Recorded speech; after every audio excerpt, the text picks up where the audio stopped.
Hi. Well, that didn't go as planned, huh? Huh. Hi, everyone. Happy Saturday. That was a whole thing, let me tell you. Not fun. I don't know what happened. I have no idea why that didn't work. So I had to restart it. Sorry. I apologize. How are you guys? Oh, goodness. That was just silly.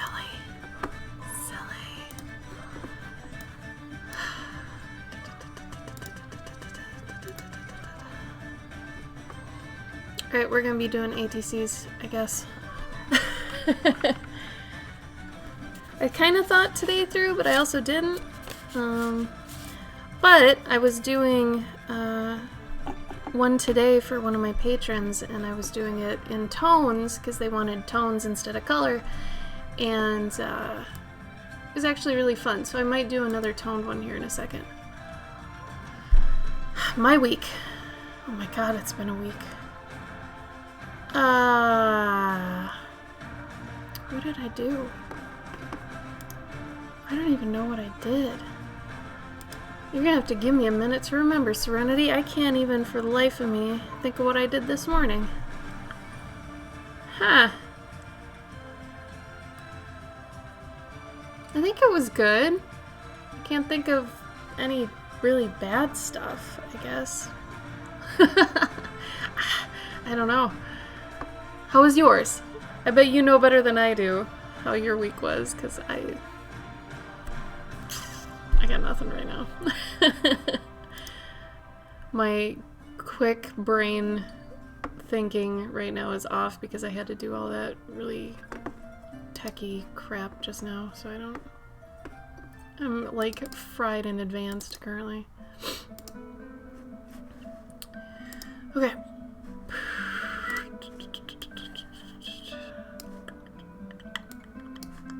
Moving around my interface. Okay.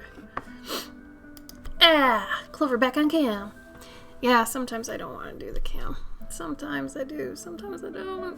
You know, things. Anyway. Hi. How are you, Iest? Exhausting, Serenity? Was it good exhausting or bad exhausting? Hopefully good exhausting. Here's the middle nipple again. I wonder if I can actually just like...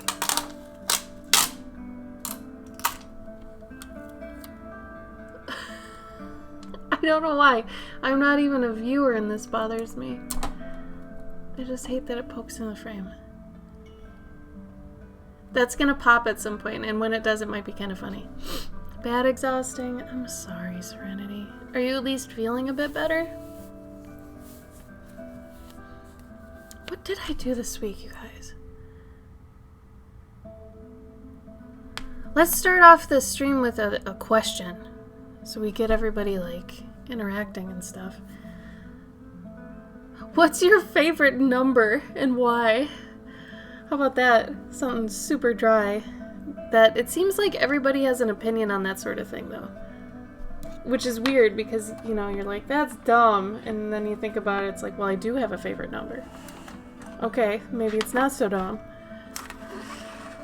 Hey, Dennis, how are you? Not today, too. I don't know what it is, though. Probably too much sleep. Too less sleep. Yeah. You poor thing. Maybe you need, like, a personal punch you in the facer. Somebody that can just punch you out so you can sleep. Hey, at least there's no, like, you know, chemicals involved. So you can't get dependent. Unless you like getting beat up. I suppose that could become a thing then. That got really weird really quick, didn't it? Well, you know my intentions. They're good. Despite what that sounded like, I guess. Hi, Cactus! How are ya? What do I do if I want to buy a stream commission? So Dennis, you want to do the ATC, the one slot for the stream? Is that what you're asking? If you want to do that, you PayPal me to Cloverkin Art. And please make sure you choose friends and family, just so PayPal doesn't gouge me. Because we are friends, right? Yeah. gmail.com. So if you want toned, 25. If you want color, it's going to be 35. And I'm going to see if I have an example of toned versus color. I don't think I have a toned. Well, all these are color. All the ones you've been seeing. This one might be closer to tones. Tones is basically like monochromatic. It's one color with varying values. So, I mean, technically I think this would be monochromatic. Yeah, that would be toned, technically. Just blacks and whites, something like that. Oh, Megan. That's okay. That's okay, Megan. Megan, I did your card today. I want to show yours as an example because you get toned cards, but I don't want to show yours. And plus, it's like half done. But yours was one of the first toned ones I did this week, so it's the only one I've got handy. Unless, no, not that one. Oh, is Kristen here? Kristen, you're not here, are you? Maybe I could use Kristen's. Hers is toned too. Either way, Dennis. So toned is like different shades of the same color, where colors you get colors. And then if you want it on the tone paper versus the watercolor paper, let me know. I'll do either. One requires markers, one requires watercolor. So that's like, this would be example of colors. That's a watercolor. If there's ever a month you want to do a color for what you've started or an idea.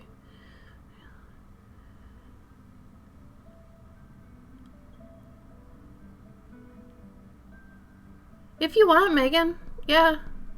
I mean, I don't want to limit your creativity. No, it's okay. There's no limit to it in terms of like color versus not color. It's more like a guideline, like when you make, what is it, guidelines or barriers or what have you for creativity. Sometimes that allows you to be more creative. And actually, I had a ton of fun on yours today because I did it in like blue tones because I know you like the dark stuff a little bit. So I went nighttime. And I haven't done just a strictly toned one in a while, especially with watercolor. So I actually think it turned out kind of cool. And it actually got me wanting to do toned ones on stream for tonight. So I wouldn't feel bad about that. So it's more like if you end up wanting more colors, then you can upgrade if you want. But it's up to you and whatever your thing is. But let me see. Nope. Oh no. Sorry, it's freezing.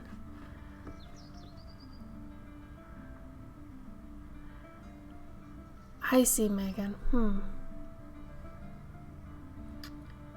Yeah, it is kind of crappy I can't do kind of both.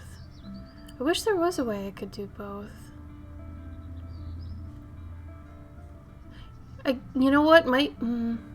Might be easier if you upgraded to color and then on a month you wanted toned or something, or had a specific idea for one, then you could do it and then I PayPal you back the difference. That's easier than doing the opposite, I think. I don't know.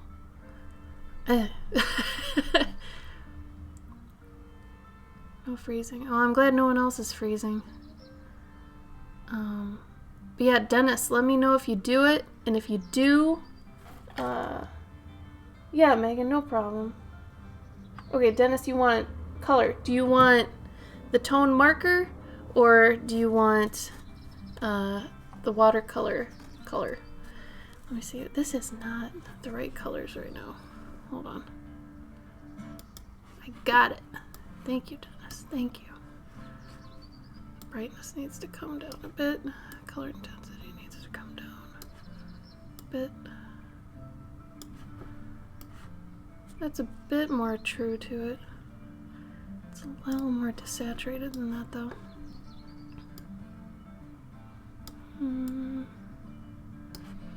Alright. Dennis, I will also need a shipping address. So if you want to email me that to that same email or whisper it to me, up to you. Just let me know which one you do. What you use for little plots of land. That's not the watercolor, right? Well, this one happens to be toned, but the regular plots of land, these ones are watercolor. So I guess you can kind of see the difference. That one is color, it's just more subtle. These ones are color on watercolor paper, so they're a little bit more vibrant. Though that lighting's not doing it any favors.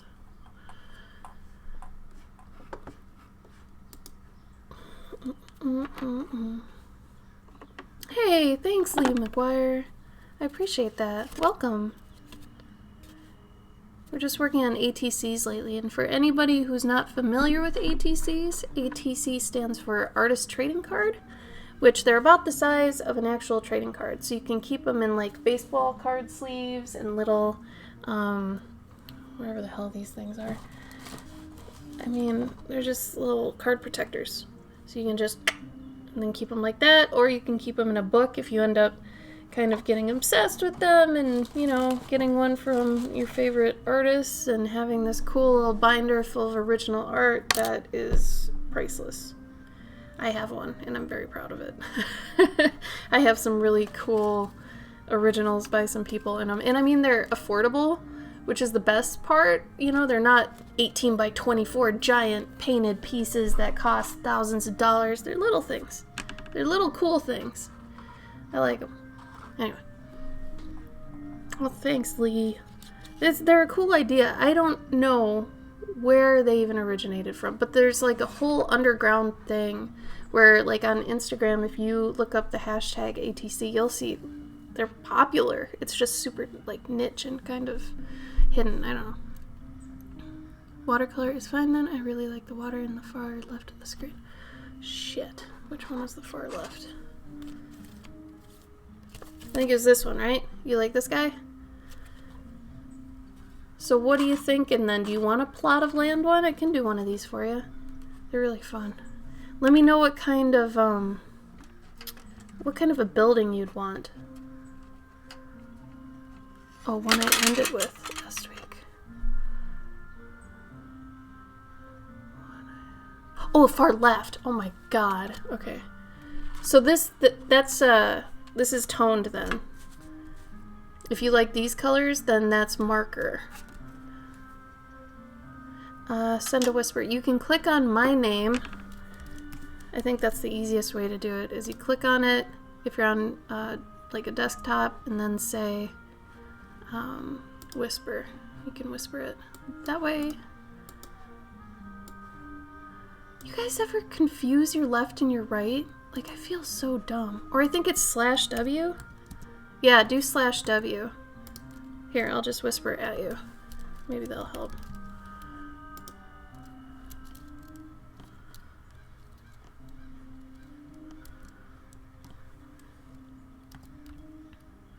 Oh, come on, thingy.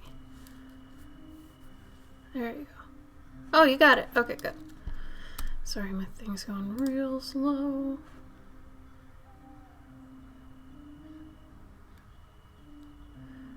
Okay.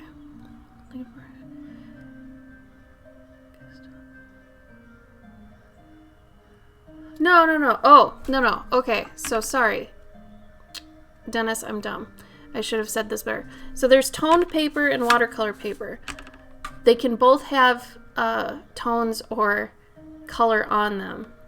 That's very confusing. I should have made that more clear. So you can have water or monochromatic on this one. I'll say monochromatic instead.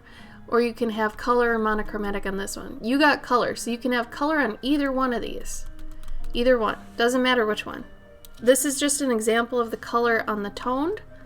And then this is like an example of the color on the watercolor. Yeah. Sorry. My bad. I'll try to fix that in the future. I'll also fix my verbiage at the bottom of the screen. That is Very confusing. Okay, so the tone paper color. All right. And you want the little scene type thing? Is it okay if, do you want me to do this on stream? I noticed you gave me the description in the whisper. Do you want me to do that now, or do you want me to do it off screen? So it's up to you. Oh, the PayPal had a description. Sorry, I just got a notification. Let me look. You don't care? Okay. How chubby are we talking? Okay, so the water in this one, that's the one you like. Alright.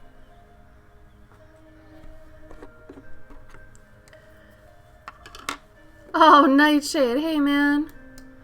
You're here. Hey, Sarah. Sarah Zunda. How you doing? Like dad bod chubby?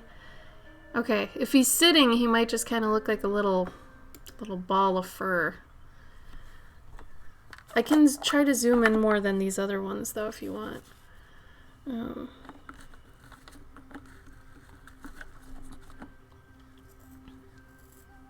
Gramps. I love it. You know, Nightshade and I are basically the same age. So if he's Gramps, I'm a grandma. I'm fine with that, though. Okay. Let me have that open again.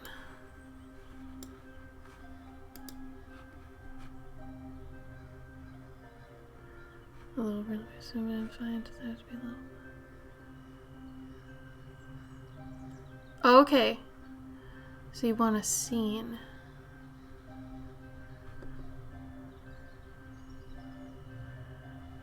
Do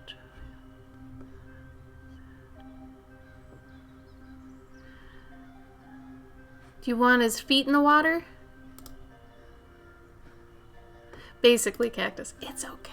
Don't worry about it. Nightshade, we were born the same year, right? I think we established that the other day. But it's cool. Don't worry about it, cactus. Don't worry about it.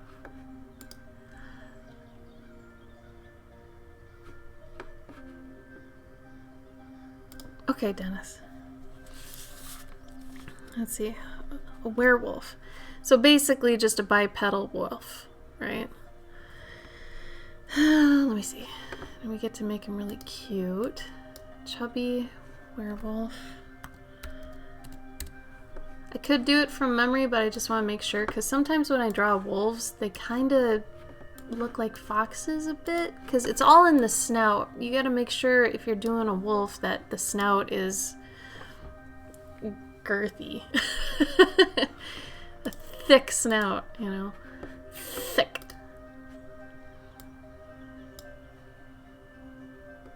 Alright.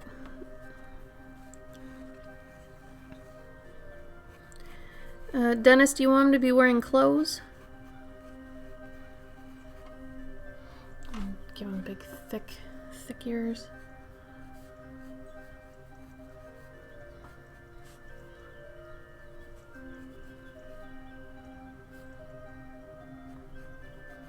Also, Megan, you know, since you're a patron, if there's something you want a specific month, really, let me know.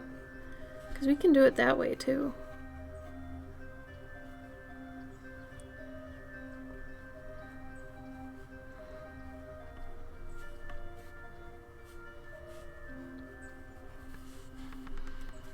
Fuck! I knew people would respond to that. Get her some shredded clothes. Okay, I can do that. What do you mean, Jer? Like that I offer it? Or just Patreon in general? Yeah, for anybody who is one of my, like, I guess just one of my patrons in general, I usually do a monthly, like at the beginning of the month email. That's kind of, it's chunky. I'd rather give you one big email at the beginning of the month than email you multiple times, because like too many of them can be too much. So I give you one at the beginning of the month that's pretty big. And it comes with the digital rewards, news basically for every tier, just in case one tier wants to know what's going on with another tier. I try to do that, unless it's tier specific and it's a big chunk, like Curious Collectors get a Generating Guardians edition update at the end basically of every month.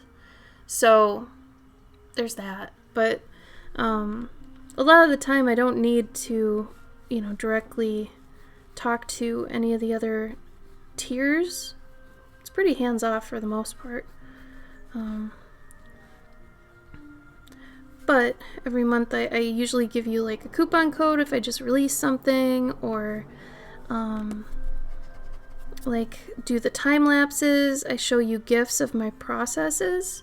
Like the last update, there were 2 GIFs in there of like a pencil, flat, and render stage at 2 of the portraits I got done that month.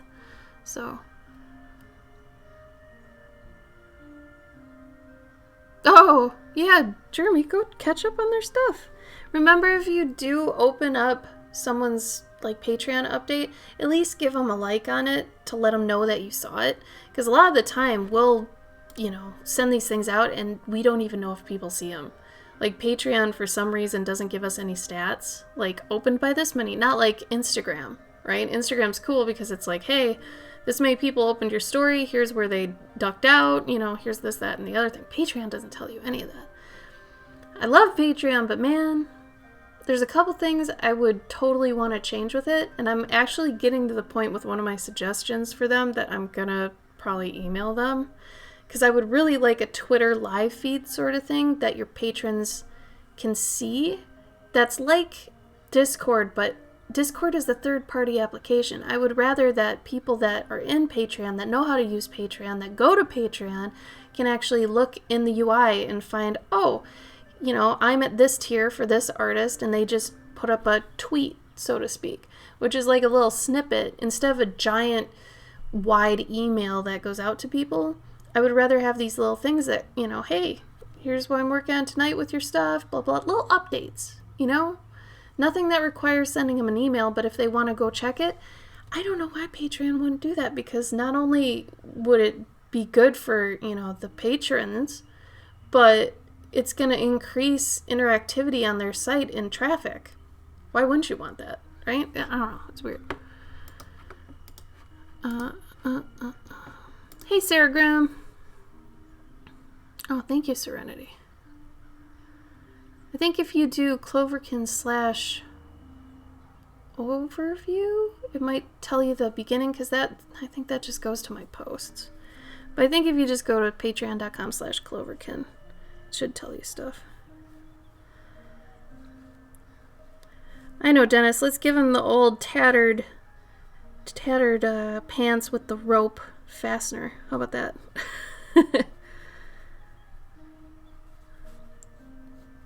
Classic.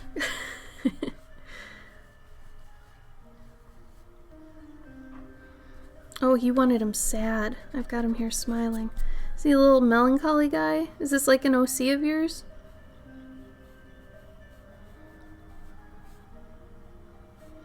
I have him be a little bit more melancholy. There we go.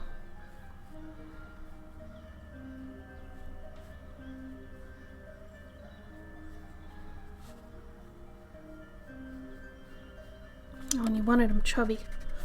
Gotta give him that dad bod. Here's that belly. Do you care about colors at all? Certain colors, Dennis? Do you want his pants a certain color? Or do you want him to be a gray wolf? Or a brown wolf? Any specs?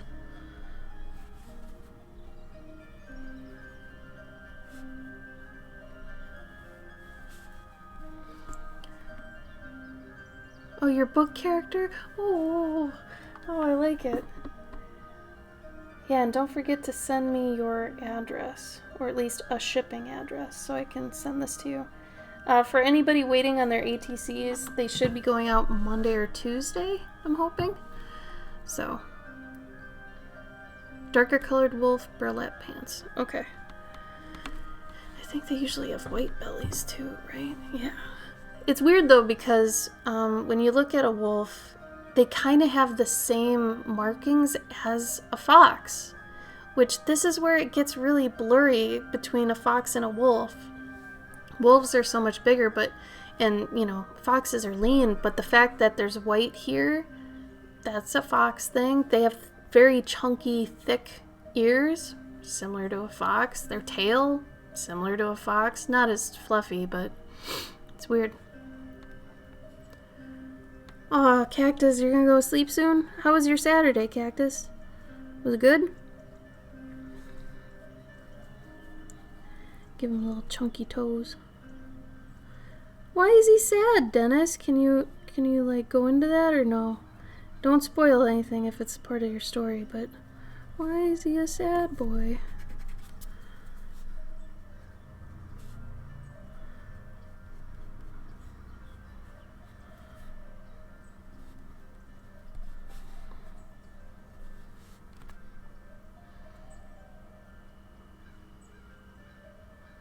Hi, Eliza. Where have you been?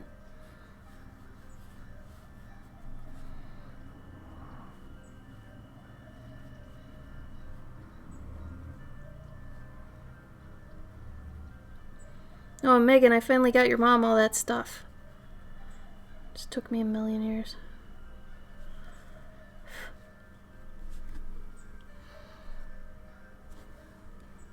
It's not a happy book? No. What are the lengths that you go to in order to protect what you know and love? Willing to deal with those consequences. Oh, Dennis.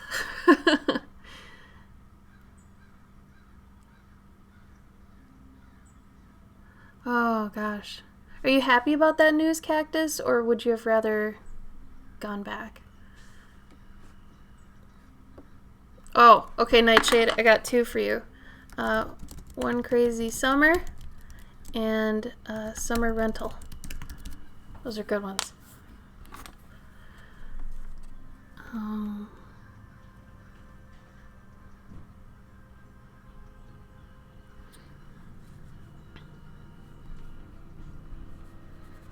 Let's see, I'm gonna put kind of some shading where I know. I'm gonna make his paws white because a lot of wolf paws are white. And then they've usually got some eyebrows going on too.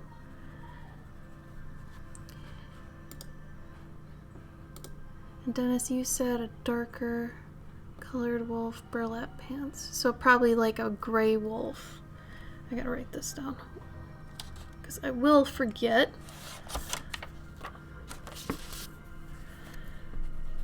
Dark gray, burlap. You need your socials? Aw, Cactus. See, you understand the whole need with that. Nightshade, how are you born when I was and you haven't seen a lot of these 80s movies? I saw Toxic Avenger when I was like 8. What are you doing, man? You gotta go through all the like old SNL people movies, like all the Dan Aykroyds, the John Candys, the Rick Moranis's, all this stuff.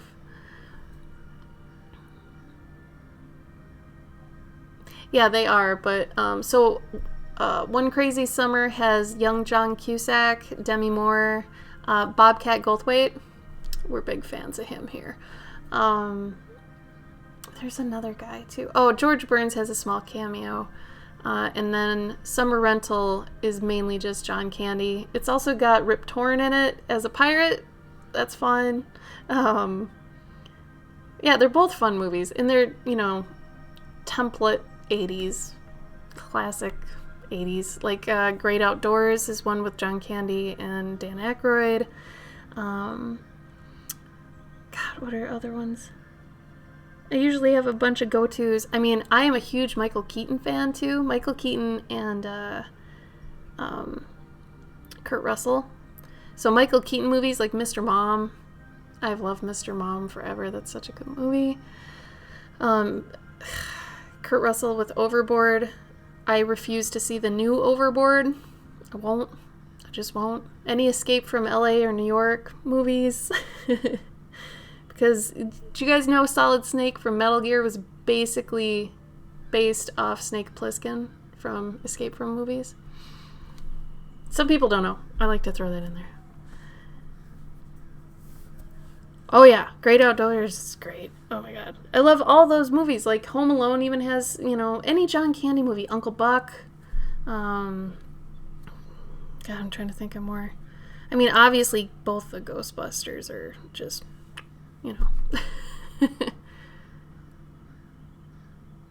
Really? Is anyone wearing a mask, Megan? You should just go spray him with a fire extinguisher. Yeah, Michael Keaton is Beetlejuice. Michael Keaton is anything. I love Michael Keaton. He's great.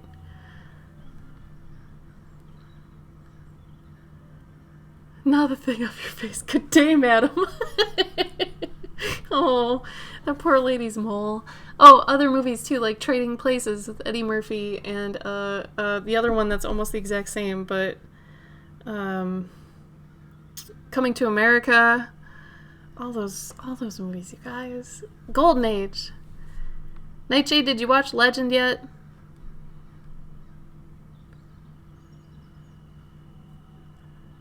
I hear you, Pixel.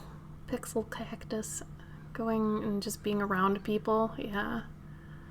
I feel really bad for especially the kids graduating, that they won't kind of get that full graduation rush of being, in like a giant crowd, people seeing them graduate, that whole thing. It's really sad. I can't even imagine what that is like. If some of you are graduating and you don't get to feel that, I am so sorry. I really hope they do something later. Maybe maybe they'll have a 1-year reunion or something just to be able to do that. I don't know. That's good, Nightshade. You better not watch it without Nicole. And you're completely lost, Sarah? Oh no! Just go look up some 80s movies. Watch some good ones. There's some 80s ones though that aren't so good. Though I can't really think of too many. I'm okay with John Hughes movies, like 16 Candles and Pretty in Pink and all that. I'm okay with them, but they're not really my gig. I don't know. And if you like rom-coms, When Harry Met Sally is the rom-com. It's so cute and well written though, and their banter back and forth. It's the first time I watched it, which was honestly only a couple months ago. I got addicted to their chemistry and just how they would banter back and forth. Not even having to do with their relationship, really. Just the banter and how good the writing was with it. And it's got Carrie Fisher in it. And she's a really fun character. But it was really cute. Yeah, Krull the Conqueror. I know Krull, Conan. Anybody remember Beastmaster? Beastmaster had 2 ferrets. I loved that about him. I was like, oh my god, he's the rodent guy. 16 Candles did not age well. No, a lot of them haven't. Cactus, are you serious? These are classics, my friend. Classics. Okay, but I'll bet you anything, same era. You know Labyrinth, you know Dark Crystal, you know Willow, Legend. I was telling Nightshade about that. Not Carrie Fisher, it was Glenn Close. I don't think Carrie Fisher was in Hook, it was Glenn Close. Glenn Close played a dude in Hook. The guy that gets put in the boo box, that was actually Glenn Close. I don't know if Carrie Fisher's in it. Is she? I don't know why she would be. I do know a lot about 80s movies, I gotta say. Not the boo box. No! No! Yeah, Hook is pretty flawless. But yeah, that was Glenn Close. Really? Yeah, you gotta watch it. I did that to Gabe recently, Dennis, and he was like, no, it's not. I was like, yeah, it is. And we went back and watched it. It's like, oh my god, that's Glenn Close. What the fuck? Why? 51st Dates. It's cute. I'm not an Adam Sandler fan. I like him more when he's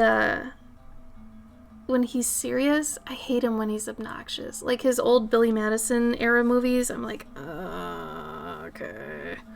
But when he's being a sweetie, I do like him in 51st Dates. I think that was a cute one. Wedding Singer, he's pretty cute in that too, but I don't know. When he's doing this screaming, stupid, obnoxious crap, I can't stand the guy. And Waterboy was cute.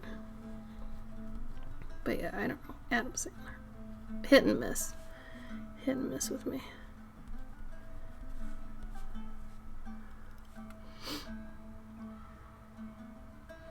Oh, Cactus, you're 98?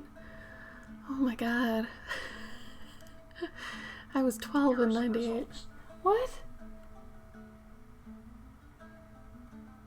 I didn't even say that! Google! Why are you crazy, Google? Dennis, did you send me your shipping address?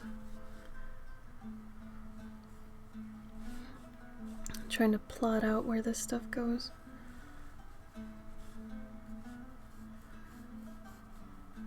Dennis, you wanted a forest, right?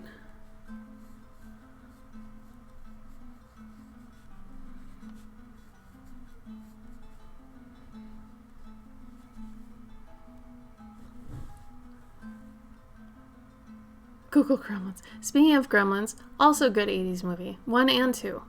It's good. And we just watched Tremors again for the millionth time. I know almost all the words in that one. Tremors is classically good. However, there are like 3 or 4 sequels, and they eventually fly, and I don't want any part of that. The first one's gold. It's really good. It's like Kevin Bacon's best role, in my opinion.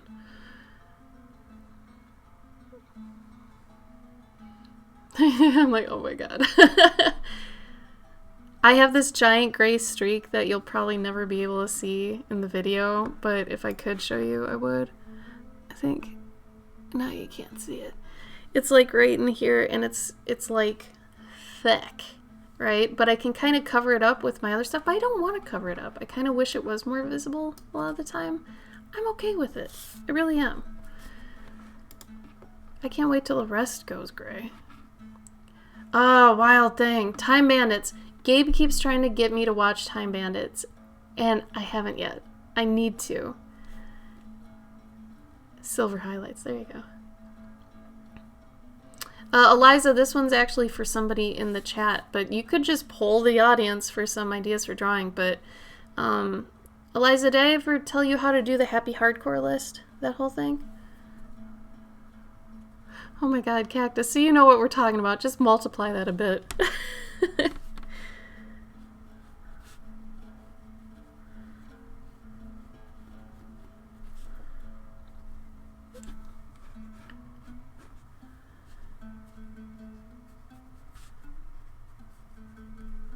And when I'm done with Dennis's here, I'll probably go back to doing like a watercolor monochromatic scene. Just because I'm in that mood, man. Yeah, people in our neighborhood have been kind of dumb and like hanging out and stuff. There are these ladies across the street that usually get out their lawn chairs and sit in the their driveway. And I'm like, okay. I mean, at first they were like 6 feet away, and I was like, well, that's cute. You know, they're hanging out outside and they're 6 feet away from each other. But then like, well, thank you for the follow. But then like now they're starting to get closer and closer, and now they're just like basically hanging out, and she'll be like, hey, come look at my garden, and the other one will get up and they'll just like go in the other part of the yard together, and it's like, you guys, you're old, you're like the, what is it, the most susceptible age group. I mean, they're like boomers or older, so, you know, but they don't seem to give a fuck. I don't get it. I don't understand. They're okay, Sarah. I don't know if I'd use Lovecraft as a last name, though, just for the ties, unless you're trying to tie it to H.P. Lovecraft, but if you're not, I wouldn't use it just because you're going to probably confuse more people. I don't know.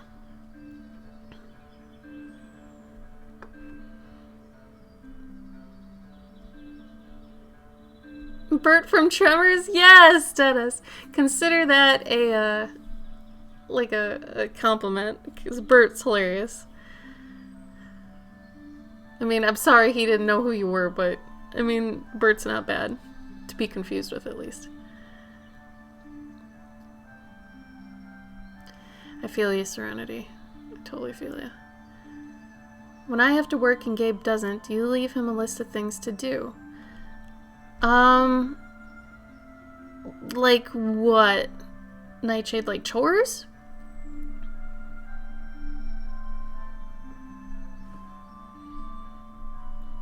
Vampire names for a short prompt. I would keep working on it. Usually when you're brainstorming names or drawing ideas or anything, try to do like 10 and then say, okay, I'm gonna throw those away, and then start brainstorming deeper. Because usually, you know, when you start thinking, it's all kind of the bad, crappy ideas, and then when you keep thinking, you're gonna start getting to good stuff. It's literally like digging. You're gonna find some gold eventually, but you gotta keep digging. Oh, Wild Thing. Well, I'm glad you're here regardless of your age.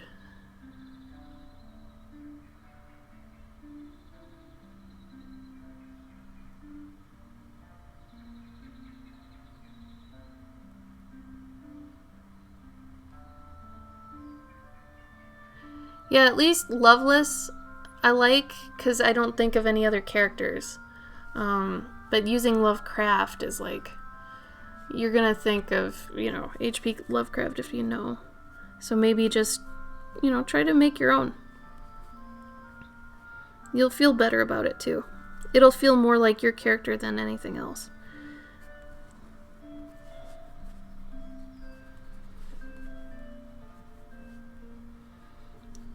How are we looking so far, Dennis? Is this kind of what you're thinking?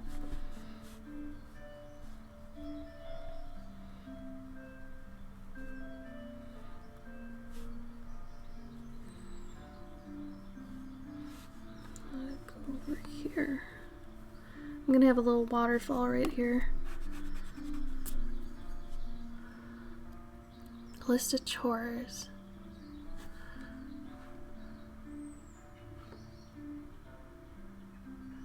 My sister makes things for my brother-in-law to do. I laughed at him. I called him whip. He left. Oh no. Hey, Kristen. No, Nightshade. No, we don't do that. We both have kind of our list of chores we do. Like, I do laundry, Gabe does dishes. We both, depending on how busy one of us is, the other one will pick up the slack, like with the dogs.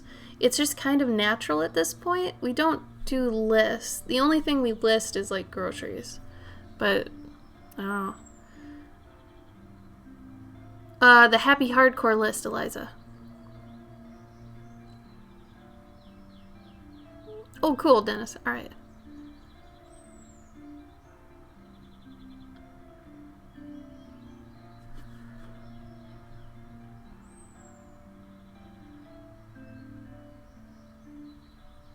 Oh, you guys are so cute with your nostalgia. Mr. Bucket, put your balls in my bucket. He said put your balls in my top, but everybody remembers it as put your balls in my mouth, and that's wrong. It's put your balls in my top. Mr. Bucket, from my mouth they will pop, and he spits out the balls, and he just runs around on the floor. Who thought of this? Like, you know, I don't know. What about, okay, see, that's not even that old in my opinion. What about like Skip-Its? And those things that are shaped like little Saturns, that's like a bouncy ball with a little surface around it that you'd like clench your legs to or your feet and you'd jump around on it. Cactus, Google Mr. Bucket. Oh, really, Dennis? Oh, no. It's a good jingle, let's be honest. Dream phone. I think I've seen the Dream phone one. Oh, bye, Sarah. So, Eliza, the happy hardcore list. For anybody who doesn't know, I've kind of made up this thing. Yeah, so I called it the happy hardcore list because it's basically my favorite music genre, but it applies to this too. It's like 128 beats per minute, stuff like that. Anyway, it's good. It's good music in my opinion. It's one of my favorite genres. I always exercise to it. It's really good. It's really happy music if you like happy stuff. If you ever want some recommendations on songs, hit me up. Anyway, I called it my happy hardcore list because of that. But also, so you make one side of it, you title it your happy list, and it's all of the things that you're really comfortable and happy drawing.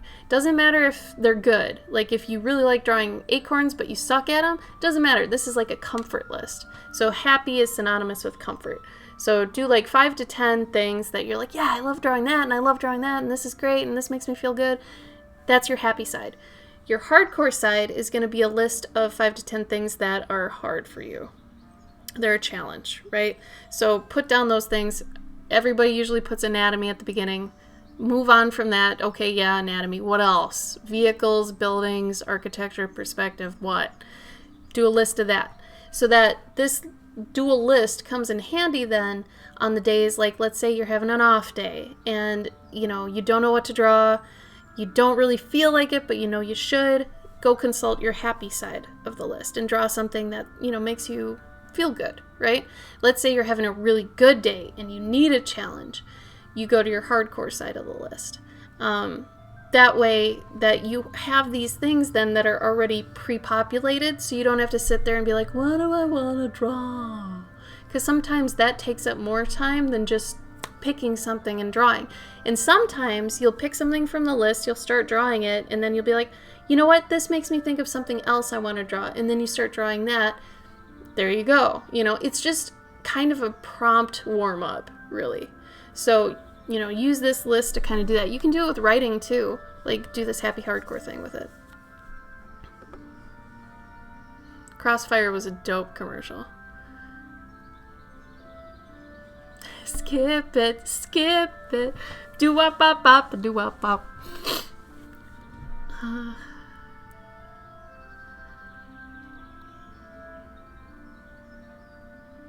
Squirrel.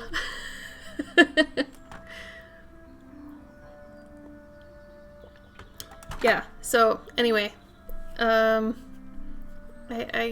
Eliza, if you have Spotify, I can share you on a happy hardcore list. But anyway, I got the idea kind of from that, but I was also just trying to think of a name for it. Why would you Google something that I made up anyway? You silly. I don't have that stuff written down yet. I need to start making YouTube videos of all these little ideas and tips and tricks I've got. As soon as I get more time, that's like number 1 on my list. Other than relaxing. I need to relax for a good amount of time. Next chance I get. Which won't be till August, actually.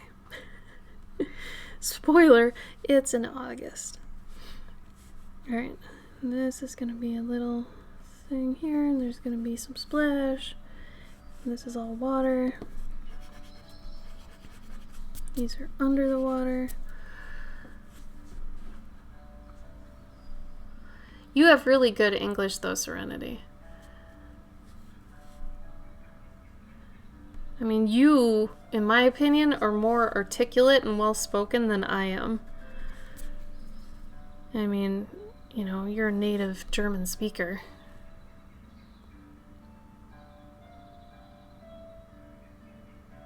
Oh, cactus, it's gummy bears. It's called gummy bears. It's not German, though. It was an American show. Did they... It's gummy bears with an I.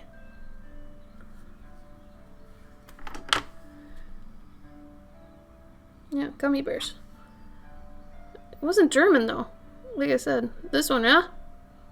I have all of this on DVD. Anyway, yeah.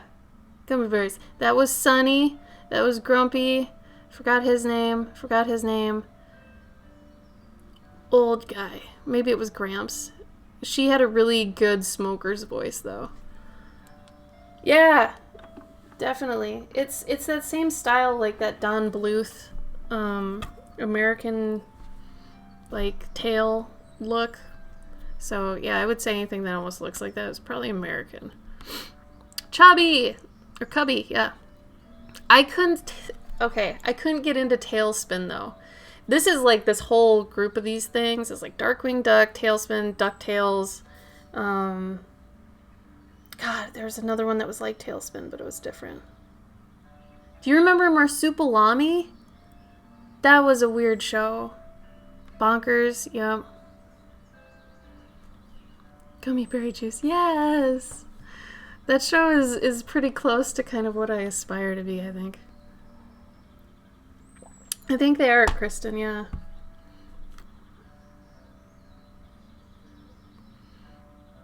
Like, why would they call it Marsupilami? Like, what?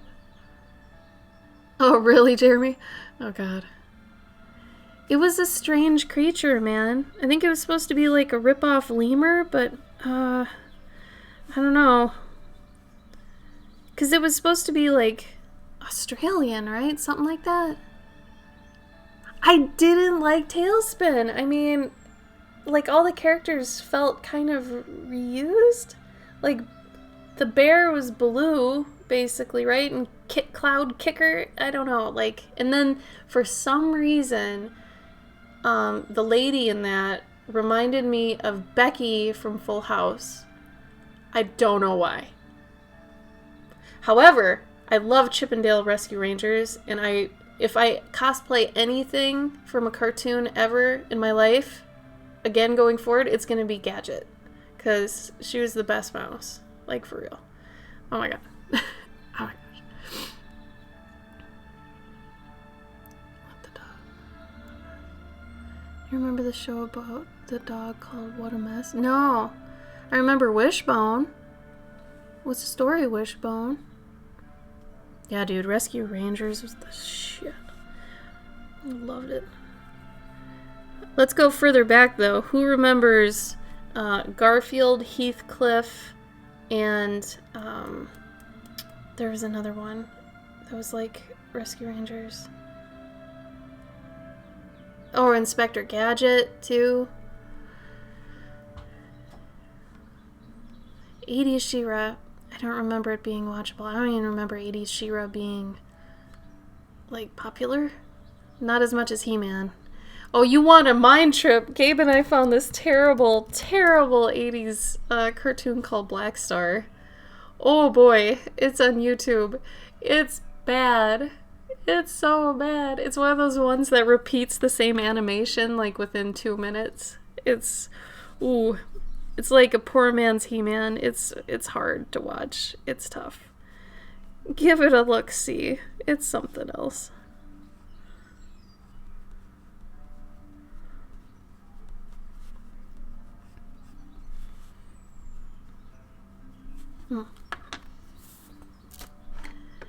TV was my parent when I was growing up. I'm gonna go to the bathroom real quick. I'll be right back.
Okay. Also, does anybody remember Tony Hawk Pro Skater 3 on GameCube? I got anybody else that played the crap out of that like I did? If you did, know that they're like remastering it. And it looks pretty good. It's just the weird thing is it's super smooth and it looks surreal almost. It's almost pretty disorienting, honestly. I don't know. Yeah, Are You Afraid of the Dark was good. It wasn't R.L. Stine books, no. Are You Afraid of the Dark was like the teen version of Goosebumps. Like Goosebumps was pretty safe for like little kids to read and watch, but Are You Afraid of the Dark took it like to the next level. And I had a crush on the guy that had really big glasses. I thought he was so cute. But yeah, Are You Afraid of the Dark was good. They had this cool one where this kid got caught in a pinball machine. Like a haunted pinball machine. It was cool. It was creepy as hell. I don't know.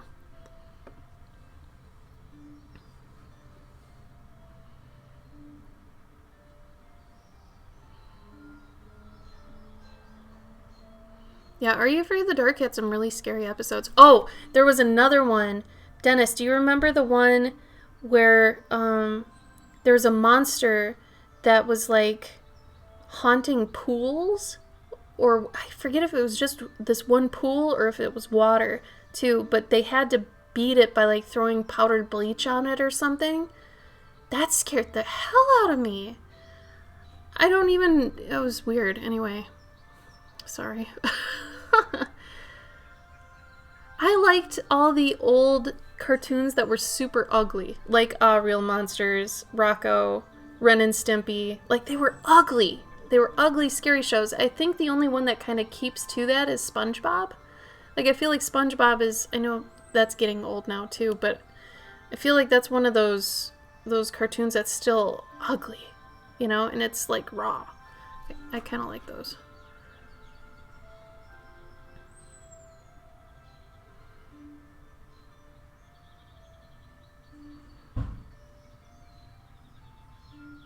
Oh, really, Nightshade? I never saw the lizard one. Whoa. Yeah, the pool one, right? And the thing was like this scary brown rusty color when they threw the stuff on it, and it was like melty and scary. I was messed up. It's messed up. I feel like he's the reason why Nickelodeon died too. Yeah. I have a friend that worked at Nickelodeon. He worked on the Loud House. Which all the shows now are very clean, very crisp. And I'm going to blame like the Samurai Jack, Powerpuff Girls, Fairly Odd Parents, that era of cartoon, I feel like really turned cartoons to look very pristine, you know?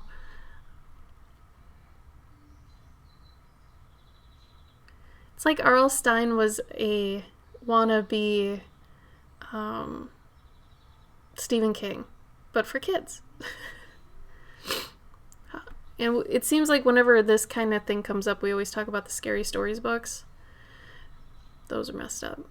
Like the guy that did those ones, Stephen Grimmel, I think was the illustrator on those. I think it was something Grimmel. Pretty sure it was Stephen Grimmel.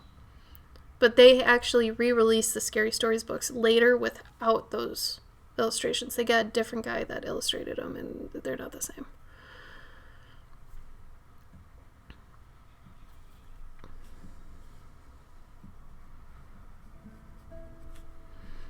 Okay, let's just get to the point here where we're gonna start. Actually, I'll throw some rocks over here. Dennis, there doesn't happen to be a frog in here at all, does there? Like in your story? How about some cattails? Typically try to find a reason to work in cattails. Love cattails. They're cute. They look nothing like cattails. I don't even know who thought of this idea.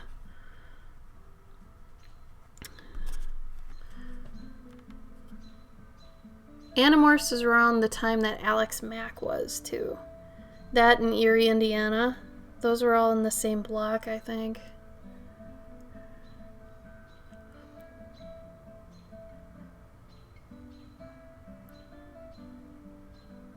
Yeah, it really did. If you guys want to see what my friend was working on getting on, like let me start from the beginning. Nickelodeon has this thing where you can pitch like shows to them and stuff, and I think it's planetpanic.com. Our friend Gene, who worked at Nickelodeon, he now works on Animaniacs or something. He had done this pilot for this show called Planet Panic, and I feel like it would have brought Nickelodeon full circle to being good again, but because he's just great, like his mind is awesome, and it's still like apparently up in the air. It got through like the first couple rungs of, being, I guess, approved, but they still are trying to figure it out. So he might have his show on Nickelodeon. We don't know yet.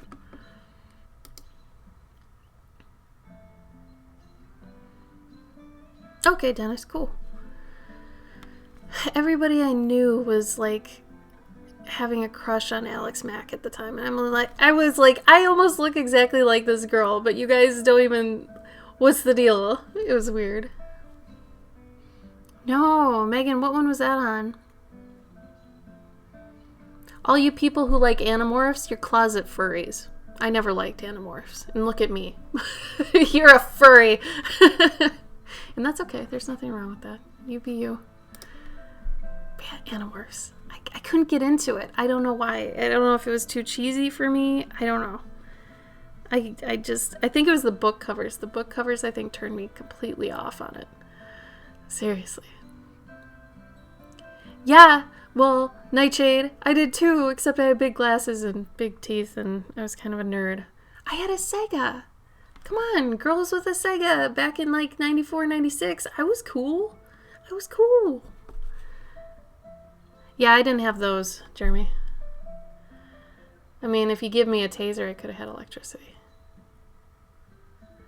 I know, Jeremy, I'm sorry.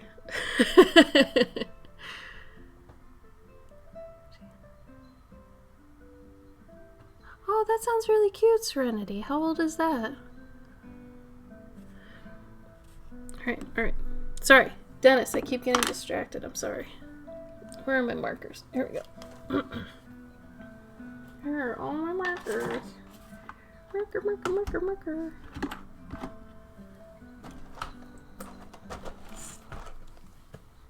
God. I feel like Dwight with his mega desk. So, Dennis, the overall mood of this, though, you'd want it to be a little bit melancholy, a little bit drab, not happy, right? 1983. No, I do not remember that. That might just be a German thing. I think I had used this color for that water. Pretty sure. But you know what? I think I'm gonna go with more safe watercolor. Not an actual watercolor, but a color for the water. Watercolor. Yeah, we're gonna go that one. Yo! Heidi.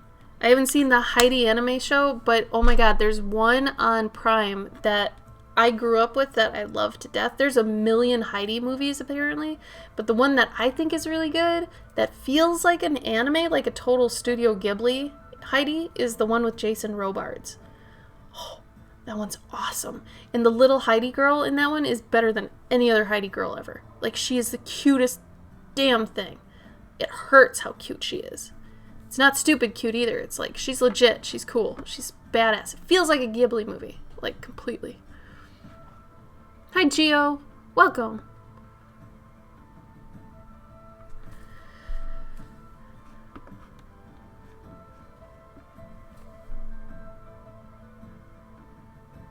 You got it, Dennis. You got it. Here we go. Here come the color. Oh, also, for those coming in, here are my socials. I'm going to mention a couple things here too. One is Journey June is coming up. I know you guys are going to be so sick of hearing me talk about this. but you gotta spread the hype or else you got nobody, coming along for the ride. And I need people to know. Honestly, I should be pimping it all year round, but I can be kind of bad at that. So, Journey June is a hero's journey template monthly challenge, basically for artists who want to eventually write their own stories and illustrate their own stuff. And if you're one of these people, you're going to want to check it out. Here are the links. Honestly, all you need to know is journeyjune.com and the Instagram account. Those are really all I'll be focusing on, I think. I'm going to pull back on the Facebook one and the Twitter one, just because it gets kind of crazy. I mean, if you want to put them up on that, that's fine. But like, I think I really only have time to run the Instagram one. Let's see. Also, if anybody's into like subscription boxes or anything, but also into fantasy stories, I have a tier on my Patreon called the Curious Collector tier. It's basically if Studio Ghibli and Pokemon had a baby. Every month you get a little guardian that comes with its own lore. It comes with like stickers or a print. You get a button or a magnet, and like a little horoscope thing. It's pretty cute. This month it is the Bee Hop, which I haven't gotten up a picture on the stream yet. I should have one by next week though, because they're going to go out next week. But the Bee Hop is a really cute, fat, kind of deformed bee. It has a really cute story. It's kind of akin to Simon Birch a little bit. I went a little sad with it, a little tragic, kind of heart-wrenching, but it's still cute. You gotta dip into the sad sometimes, Incorporate Journey June into cosplay. Let's see. I think you could, Megan, if you wanted to create your own hero, like your own outfit hero, and then just take pictures of you doing the prompts every day, so that by the end of the month you'll have a picture sequence that's basically storyboards, or at least a visual comic using photos of you. That's a way to do it. Writers can do it too if you want. If you're, you want to be a writer and you don't draw, but you want to, start writing better daily, more, you can do that too using Journey June.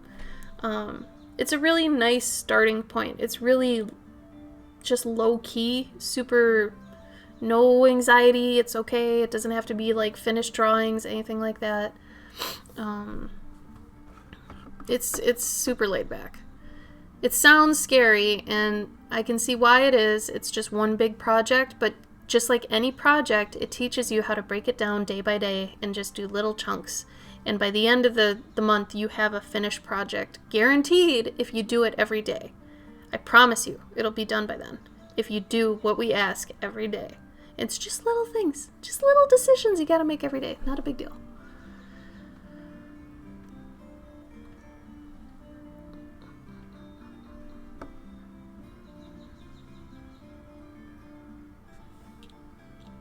Yep, that's exactly what I was saying, Jeremy. Do that. That's a cool way to go about it. Because you could, like, if you look at the prompts, and we are changing them a little bit this year, and we should have the new prompts up next week. We don't like doing them too early because we don't want people to kind of get too much of a head start, because then they develop it too much and they think too much. We don't want you to think too much. We don't want you to think not enough either. We want you in the sweet spot. So we don't want you planning too much. But anyway, the prompts will change a bit, but you can look at them, the old ones now, to kind of see how we do it, because we'll give you the title.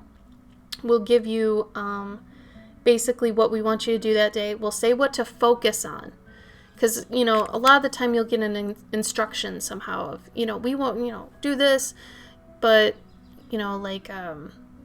create your hero, right? Here's your hero. Here's them doing a typical day. And then it's like, it says focus, and it says focus on, you know, what their daily routine is like. What do they do every day? And then it asks you a couple of rhetorical questions about that character or what's happening that day. So there's a lot of cushioning there to make sure that, you know, if you get confused during reading one part, the next part will hopefully help, and then the next part will hopefully help. So, hi, Sophia. Yep, Jeremy, I'd love if you actually joined this year. I think you'd be a prime candidate for it, because you're someone I know that writes all the time. Like, you're a really active writer, and your writing is good, and I would love to see you actually like do our formula and see how you fare with it, because I enjoy your stories. I'd like to read another one, really. Oh, Cactus, thanks for being here. It was great seeing you. We miss you. Definitely. So Megan, what you could do then is start like designing it maybe on paper, or however you usually go about designing like your OCs, and design an original character. Kind of write down their motivations and stuff just lightly. You know, what is their occupation? What do they do? And, you know, hopefully you're reflecting their occupation and stuff in the outfit as well. And then, you know, when the first day starts, then you can use that prompt as almost like a posing guide, staging, you know, because the first one, if I remember right, is at least for level 1 people. Level 2 people are going to have a different first day post.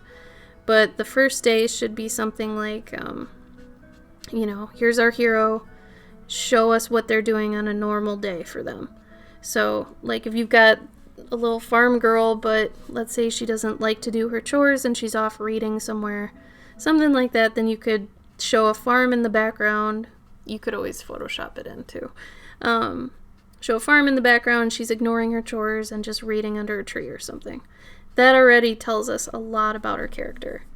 You know, she's willing to forego her responsibilities because she wants to read more than anything, so she's probably a little bit of an intellectual, too.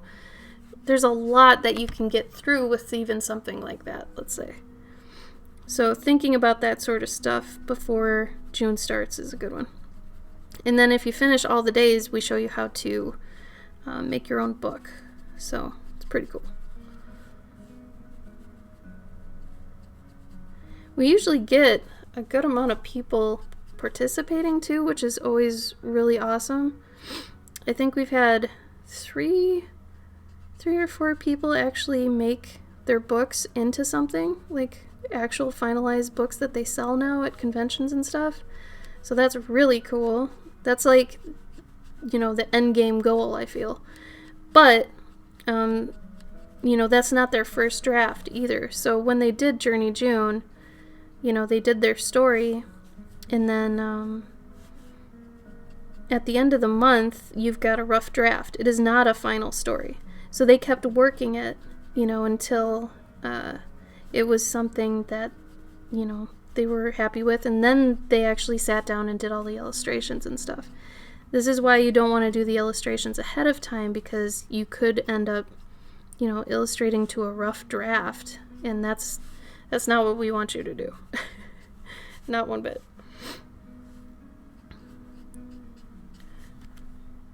Yeah, there we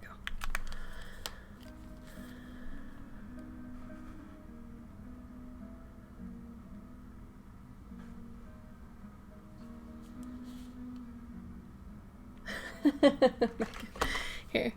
Here's the Discord link. If you want to. Now, don't let that hinder you guys, though. If you run into a snag at any point, separate. Because I don't want either of you for your first time to actually fail the whole challenge just because maybe the other one, something or other, blah, blah, blah. So, you know, if anything at any point goes kind of awry, just separate and then continue it on your own. No, Sophia, it just gets like that. Like it's the one that's attached to my computer. So a lot of the time it'll go back and forth with being blown out. That's why I keep coming back here, because then it's not blown out. But my white balance with it, and it's one of those things that doesn't come with like a white balance button. So I have this white piece of paper that's off screen that usually keeps it from being blown out. It's not my lighting too, believe me. It's just something I've been dealing with for a long time.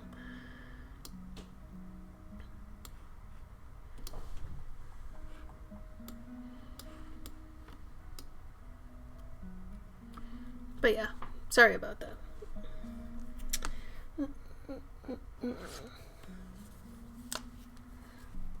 I've just seen people who want to collaborate on stuff, and it's like, it's their first time even doing the thing. And it's like, okay, but just know, you know, if you do want to finish it, don't let anything kind of stop you from finishing it.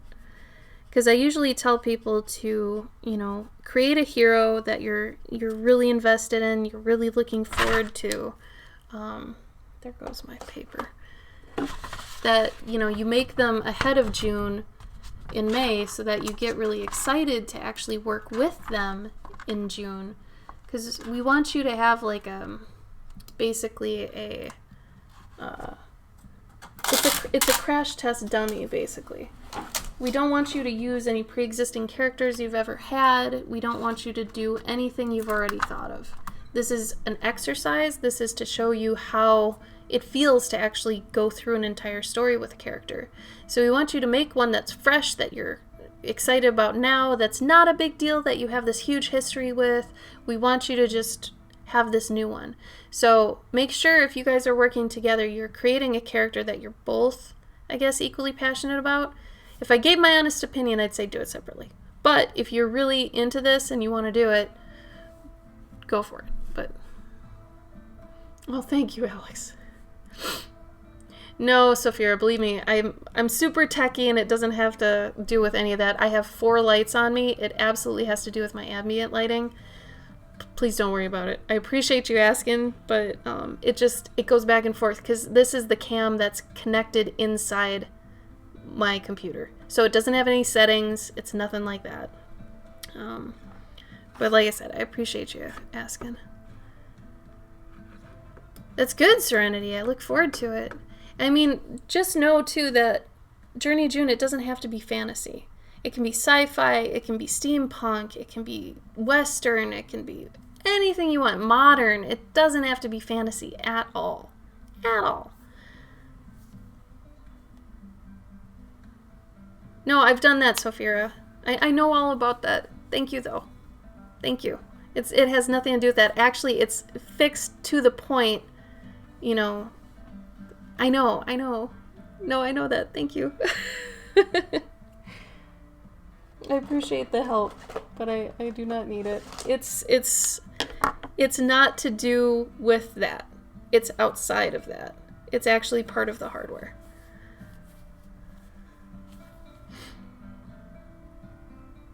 No, go for it, Jeremy. I say give it a try, and then if it doesn't work or whatever, just, like I said, no hard feelings, just pull out of it, and you guys do the separate thing. No biggie. No biggie.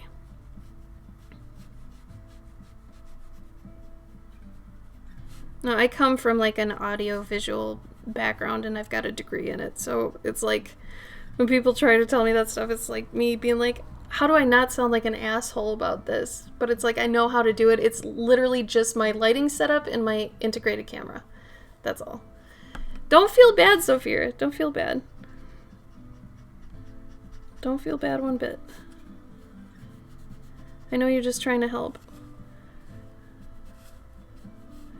But it's just one of those things, it bothers me too that it does that, but it's at the same time, I have to light the art, and that's more important than lighting me, you know?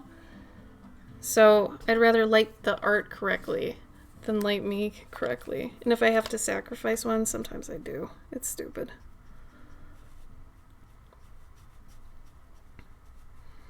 I mean, all those gamer chicks don't have to worry about, you know, lighting their art when they're just lighting their rack.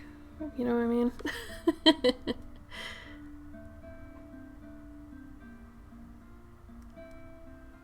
Well, I'm glad you guys are both really open to it. That sounds cool. If it works out, that would be so awesome. I'd be really interested to see how that goes.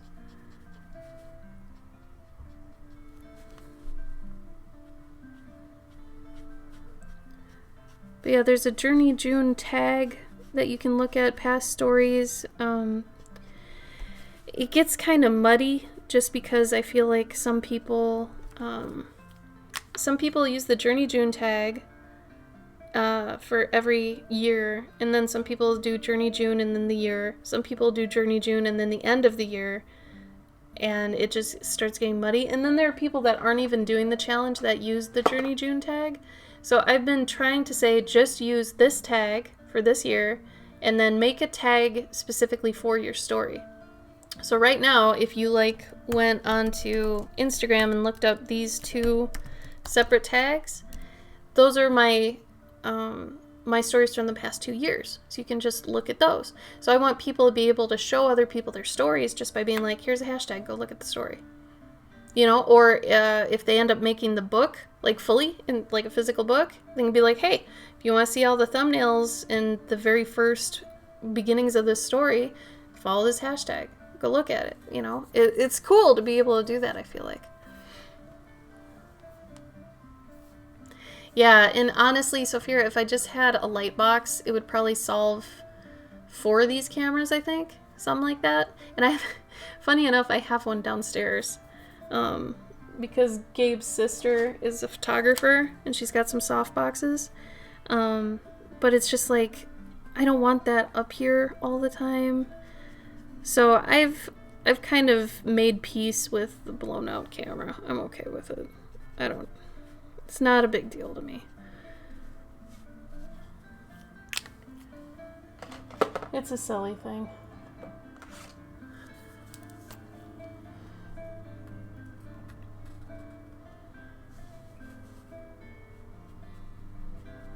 Sophia, how's streaming been for you in general? Audience and stuff. Do you get many people watching nowadays, or is it kind of dead? How's it been for you? Also, speaking of that, if you guys are familiar with Behance, the Adobe art portfolio site thing, they're starting a streaming thing too. They have a bunch of streamers that you can watch. And this is, it's funny because I was just talking about this last week, that there needed to be an art-only platform for streaming, and boom, there it is. So that's funny. But, yeah, a couple of our friends are on it, and they're trying to tell us to come over there. So we're thinking about it, but at the same time, Gabe and I are getting kind of fatigued about all these social media options, and jump here, go there, this is the new thing, go make a account so nobody can steal it. I tried to get on TikTok, to start using TikTok, and this little 14-year-old girl stole Cloverkin, and I'm almost positive she probably saw one of my accounts at some point and just decided, oh, I'm gonna do that on TikTok. So now I can't have it. She hasn't used it in a year or 2, so I can't even try to get it from her. So that's maddening. But it's I was gonna start using that, and I was like, no, maybe that's not me. So at this point, it's you really kind of have to start picking and choosing, I guess, what you use. Because at first I was yeah, be on everything.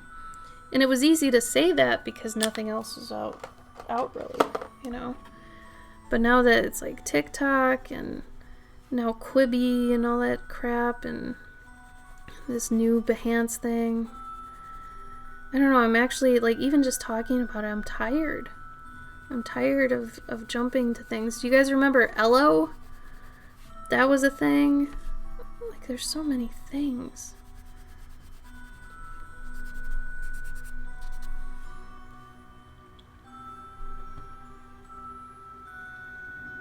Yeah, but Mixer's got gamers too.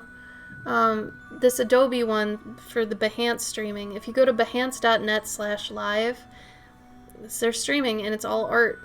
Basically, it's game design, illustration, animation,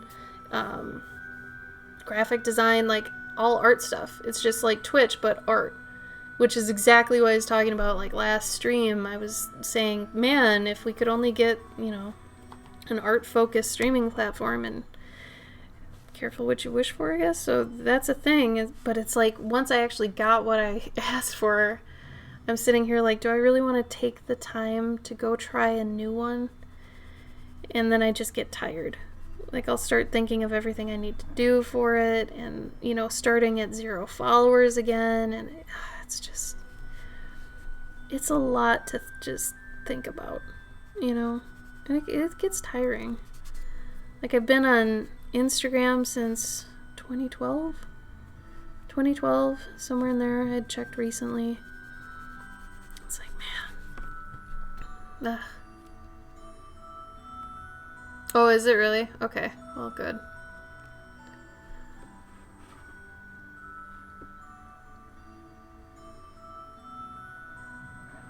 Lee McGuire, so tiny. Oh, so tiny.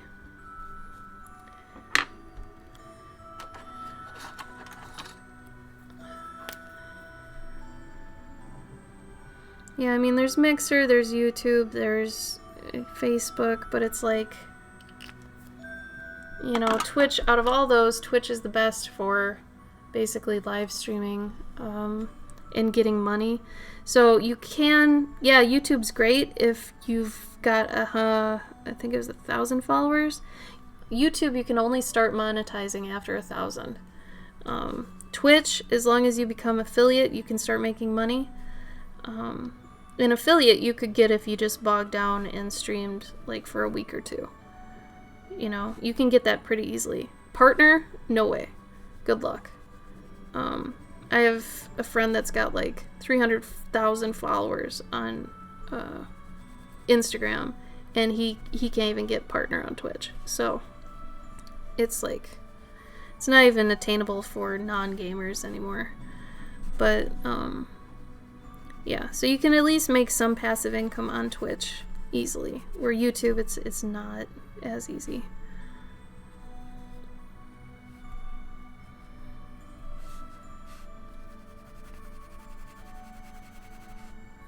I have this forest kind of backlit, I think.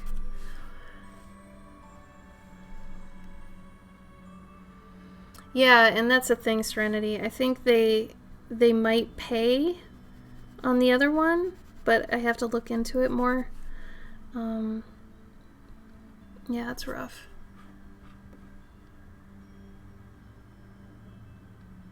What do you mean, Lee? Oh, really, Alex? I'm glad. This is for Dennis in the chat. He had ordered it earlier.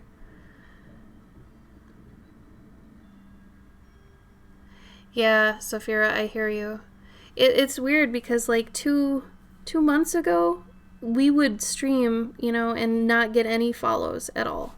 And then for some reason, kind of recently, it feels like more people are watching and more people are starting to follow. But that doesn't mean there's any monetization with that. So it's not like it's really paying off or anything. Exactly. I don't know. Yeah, things are weird right now. I feel like everybody's still stressed as hell. I know we are. We're very stressed. They finally opened up, like, filing for unemployment if you're self-employed, which to me at first sounded really stupid and weird. It's like, well, listen, you're unemployed or you're self-employed. You basically knew that this could happen, you know, if you got into this. And then Gabe had to set me straight, and he's like, well, yeah, but if it's not due to your fault and it's because this pandemic, you know, and you can't get to your conventions and stuff, then, you know, that's out of your hands and you're technically unemployed then. And I was like, oh, that's true. Good point, Gabe. Point, Gabe. So, because, you know, if you're not making money when you're freelancing, a lot of the time you're like, well, that's on me. But in this case, we're not making money because we can't go to the places we're supposed to make money. So, Dennis, how we looking? Well, it used to be easier to do that, Lee. Like when we started, you could make affiliate in like 2 weeks if you were streaming every day. It was possible, but lately, Twitch is really difficult lately. Like 4 years ago, different story. Lately, no. No. So, I just keep plugging at it.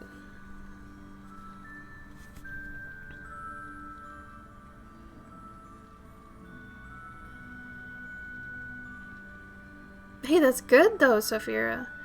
Yeah, it's the same thing too with Kickstarter. Like people are laid off, but they don't have money, but some people have money. So it's like, do we not do the thing and just assume no one has money, or do we try it and the people that do have money try it? Like there are people who are actually making bank right now.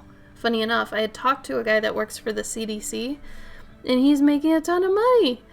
And it's like, okay, well, at least he's doing well. So some people still have money, you know, and I mean, obviously nurses and stuff are getting paid at least. Essential workers and stuff need to be paid more, that whole thing. But there's people that still are fine, and there's some of us that aren't, you know, so it's interesting. I don't know. Cool, Dennis. Sorry, I'm very talkative tonight.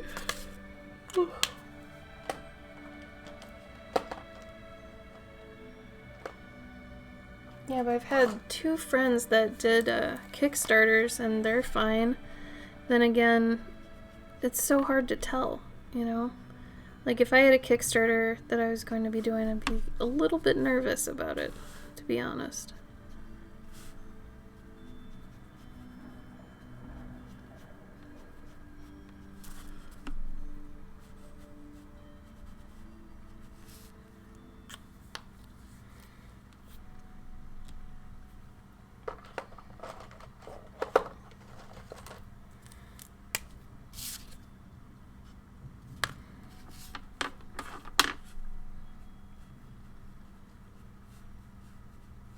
It might be too dark. We'll see.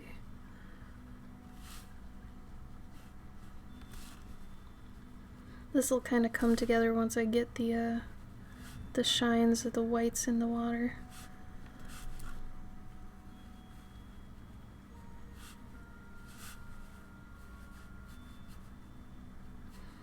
Yeah, it seems to be hard for most everyone right now. And at least I feel like a lot of the people who it's not hard for, I think they still at least understand. Like I still get some people who are, you know, wondering where their pet portraits are. And for the most part, people are really understanding about it. You know, the fact that I've had to get extra work and that takes away my time to do their stuff. But, you know, there are some people who don't understand, oh, hey, you know, my conventions have been canceled, which was like my main source of income, you know. So once you bring that to their attention, a lot of them are like, oh, okay, whoops, sorry, yeah, continue on. So once you bring that sort of thing to some people's attention, they get better about it. But sometimes you feel like a dick bringing that up. Like, yeah, except I don't have a job. And you're like, oh, whoops. I do, Lee. Yeah, these are just sometimes on streams. I like to offer these as something you can get. Just a nice quick thing I can do during the stream, and you know you can see the whole process of it. Because if I do any of my bigger pieces, you're only gonna see basically a snippet of its life and its progress. So I feel like it's more interesting to see the entirety of a piece. But if you go on my Instagram, you can see a bunch under the same name. Here are my typical pieces. Yeah, so I mean, I know what drives me mad when I'm watching streams, so I like to at least, you know. One Crazy Summer, Nightshade. And I'd watch One Crazy Summer first. Summer Rental's a little bit more of a slow burn. It's cute, but One Crazy Summer has a lot better writing.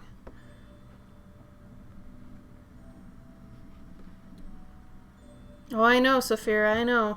Like, we're not thought of as a moneymaker for Twitch, so they don't really advertise us or sink anything into us. Whereas, that's why I was saying, if, there was, like this was last week's discussion, if there was an art-based streaming platform, and I'm not talking about Picardo. Picardo has gotten to be more well-known for porn artists, which is fine, that's their thing. But I wanted one that was more based like Twitch, and lo and behold, Behance is there. So I guess we gotta give it a shot at some point. You're welcome, Nightshade. It should still be on Prime for free, I think. Pretty sure.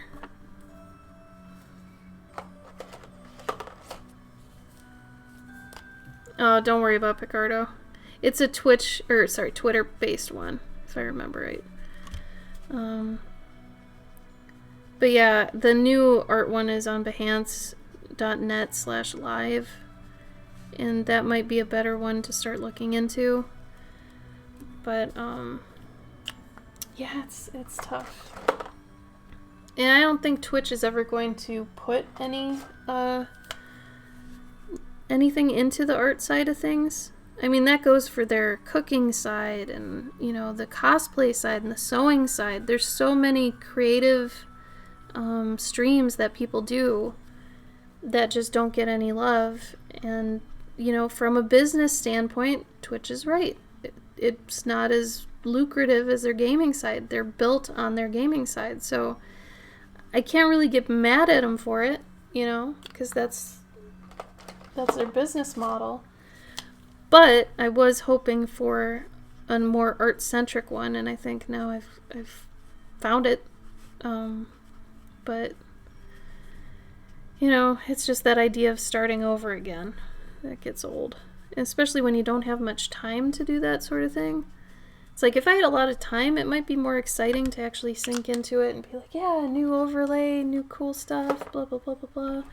But right now it just feels more like a bother.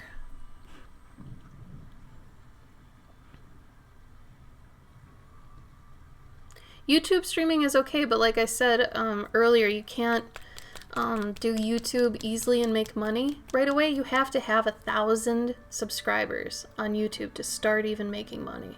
It sucks. At least here on Twitch, the minute you reach affiliate, you can get bits, you can get donations, lots of stuff. And I mean, if you want to, I guess on either platform, you could just say at the bottom, receive PayPal donations and stuff, and just give them your email. You could do that, or your PayPal me. You can do that on anything. You could even do that on Instagram Live if you wanted to.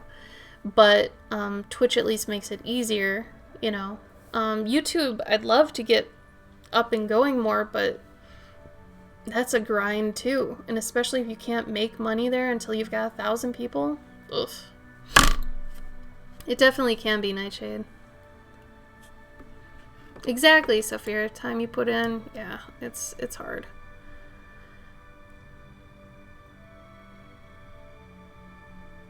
You'd think that, Alex, but that's what people want, and they're all like, I think Twitch's main fan base is like 11 to 18-year-old boys, something like that. So that's why you get all these hot chick gamers, and all these kind of gaming personalities that are kind of dicks. Like, Ninja wasn't exactly the nicest guy, and he was pretty abrasive. And he was like the most popular game streamer on here. So it's their bread and butter, so why would they abandon that, Oh, if that's the case then, Lee, then you can do whatever you want. Yeah, if you're not looking to make money. I mean, if it's a hobby for you, then don't even listen to me. Just have fun doing whatever platform feels the best. But for those of us who we kind of have to like monetize to make it worthwhile, that's when it kind of sucks. Because our time is really precious. If we're not using the time we have to make things, where we're getting money, then, we're not eating. that sort of thing. So, I know it's kind of a bummer, but it's also realistic.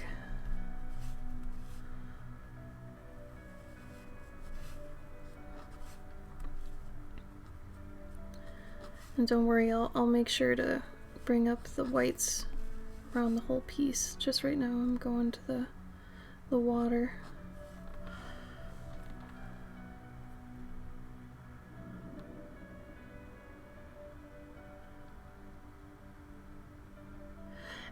It's really weird because, Dennis, it used to be a bigger deal. Like, this one time I had somebody drop $250 in my stream as a donation just randomly, and then they left. Nightshade Serenity, I think you were there for that. That was crazy. And nothing like that has happened since. Like, you know, people will give donations and things, but for some reason, that whole idea of the community has just fallen off. They used to so much more. Even a year ago, it was better than it is now. Like, it used to be a big time thing. And it's not anymore. It's the weirdest thing. He's a Saudi prince.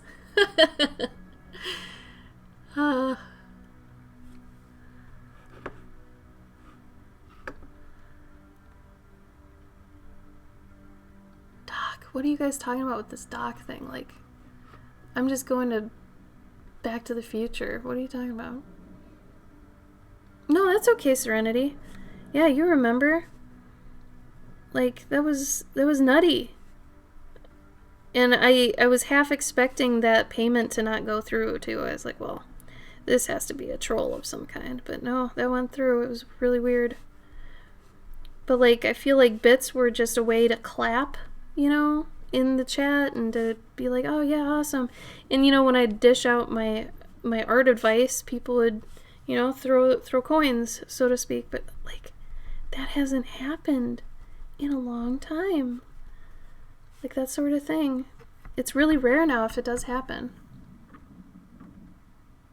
Oh, really? I hadn't heard of that guy.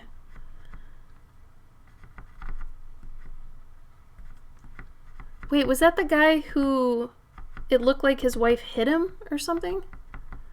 Yeah, severe.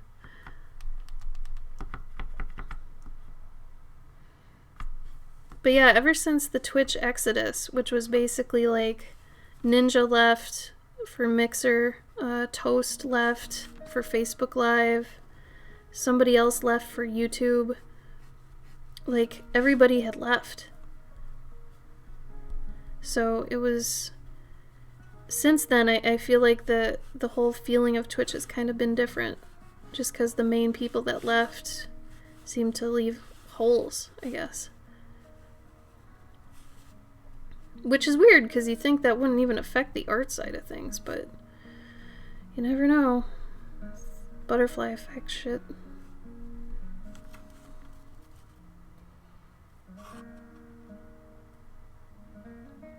Really?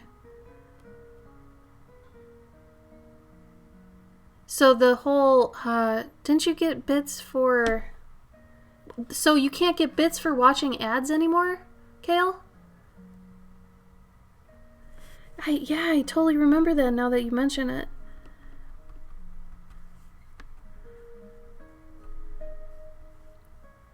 Which I feel like kept the stream of just like, oh yeah, I can give bits, just an option. But if they took that away, then I could see why people don't even think about it anymore. I mean, some people probably don't even know it's there.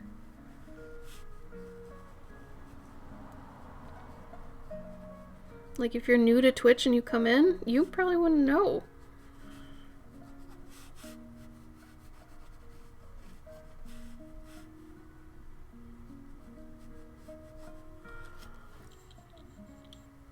That's crazy. I didn't know they got rid of that.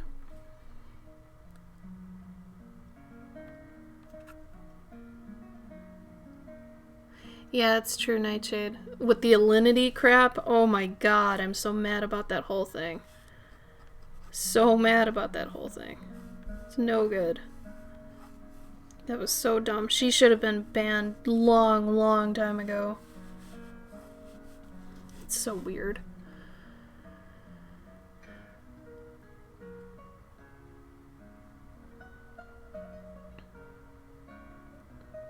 I've heard of Amaranth, but I haven't heard as much about them as I have with Alinity.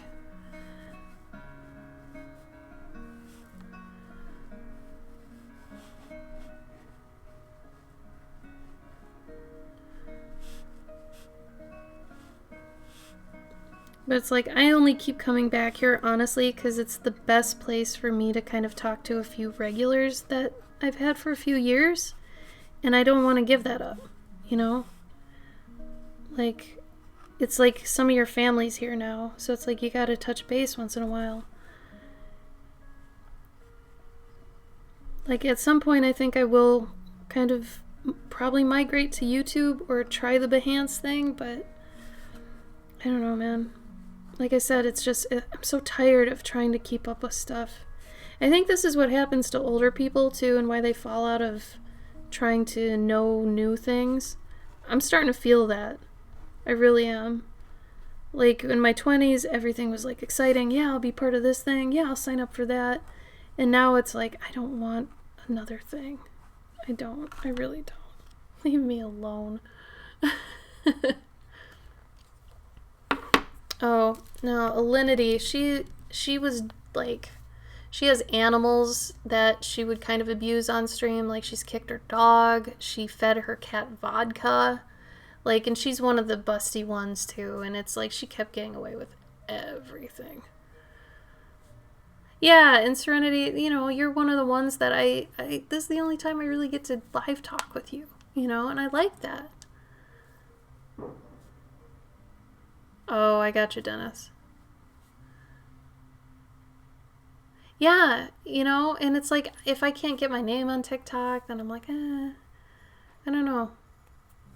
They really have, yeah, Nightshade. So it's like, you really have to pick the better of the evils, I feel like, nowadays. Like, what fits your circumstance the best, that sort of deal. But it's like, you know, we were here for a little bit of the end of the golden age of Twitch, I feel like. And it was nice. You know, I liked it. When we started, it was super exciting. Really, really exciting. So, you know, I've got those fond memories. But it's kind of hard to justify it, I guess, even. That damn thing.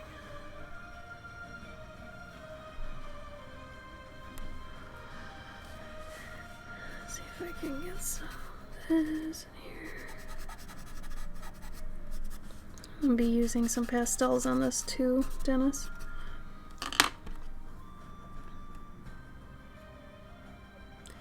Yeah, exactly, Saphira. It's like, I'm not going to switch to an entirely new platform just for, you know, getting a couple people to know who I am. Like, it's not worth it, you know? And the thing is, especially, I've noticed this with Instagram coming over to Twitch, trying to make people jump from one platform to the other is pulling teeth. And here's the crappy thing about Instagram. Instagram, that whole swipe up feature in stories, where it's like, yeah, I'm live now, swipe up to watch. You wouldn't believe how much that actually helps. And the crappy thing is, you don't get that until you reach over 10,000 followers on Instagram. And I'm at 7K something. So I still have a hell of a long way to go to even consider that, you know? To even be considered for that. So, I don't know. It's just weird. And then Gabe and I have done a lot of research about it, and if you're over a certain follower count on Instagram too, people will just start following you. Like, have you ever followed somebody just because you see that they have a lot of followers? So you're like, oh yeah, I guess this is the person to follow. This will be cool. Like, you know, you probably have a problem then. But, like, if you've ever followed somebody because they have a lot of followers, that's the ball rolling momentum idea that people have talked about. So we're not there yet. I mean, a lot of my friends who are at 10K, it's still not enough. Like, you have to be over 20 to 30 for it to start actually, you know, gaining momentum. And then one of my old roommates, he's over 300K right now. And it just, he doesn't even need to try. He just keeps getting followers.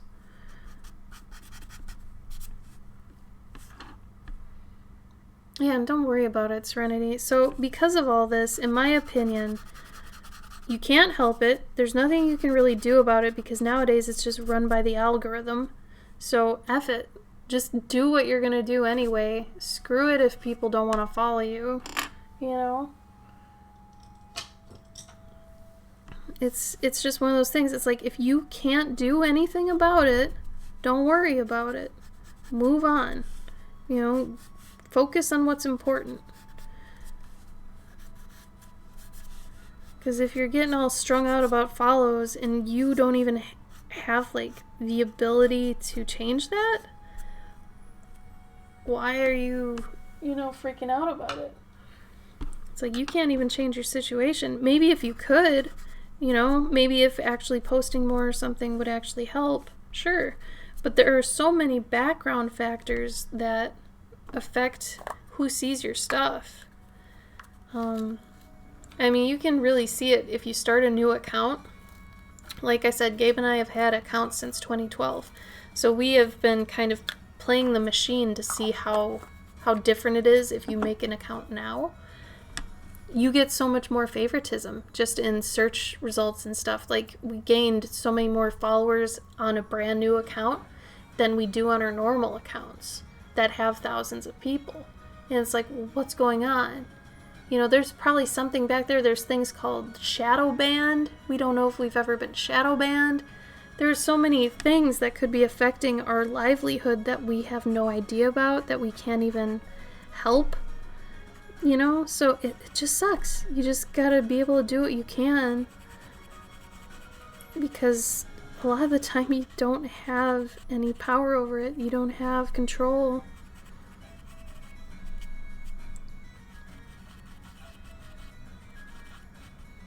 Dennis, is he melancholy enough for you?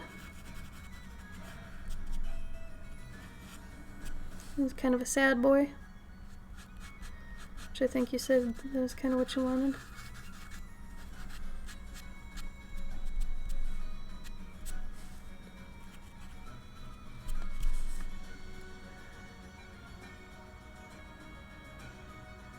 Isn't that weird? Yeah, there's usually a cap, you plateau, and it's crazy. Oh yeah, Nightshade. Yeah, and there are bots everywhere. Like, oh my god. Yeah, it's weird, man.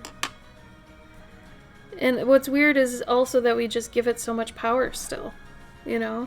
It's like, why are we giving this thing so much power if A, we don't really understand it or control it, and we know it's bunk.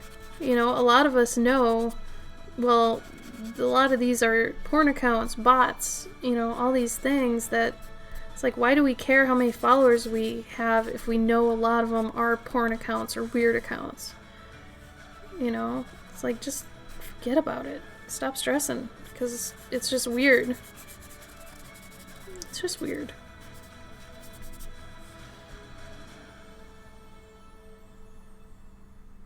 Turn up the melancholy. Okay.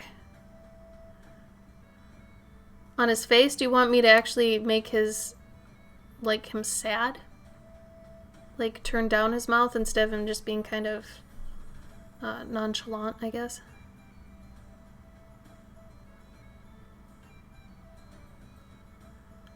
Yeah, it really does, you guys. It's so... oh my god. Yeah, and Tumblr? Don't get me started on Tumblr. I can't get that thing working. I don't even know. Unless you're drawing, like, very specific things for Tumblr, it's like you don't even get looked at.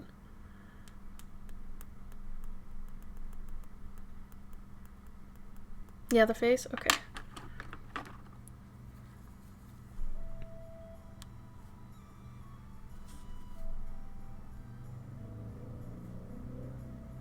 How about that?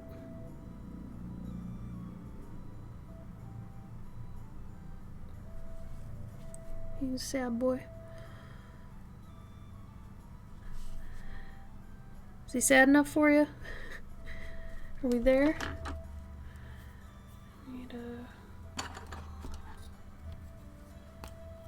Yeah, Tumblr. I forgot about them. And it's weird. I have another friend who basically got popular because of Tumblr. You know? And it's so weird. Like, the demographics on every platform are so incredibly strange and specific. And unless you're drawing or part of that 100%, man.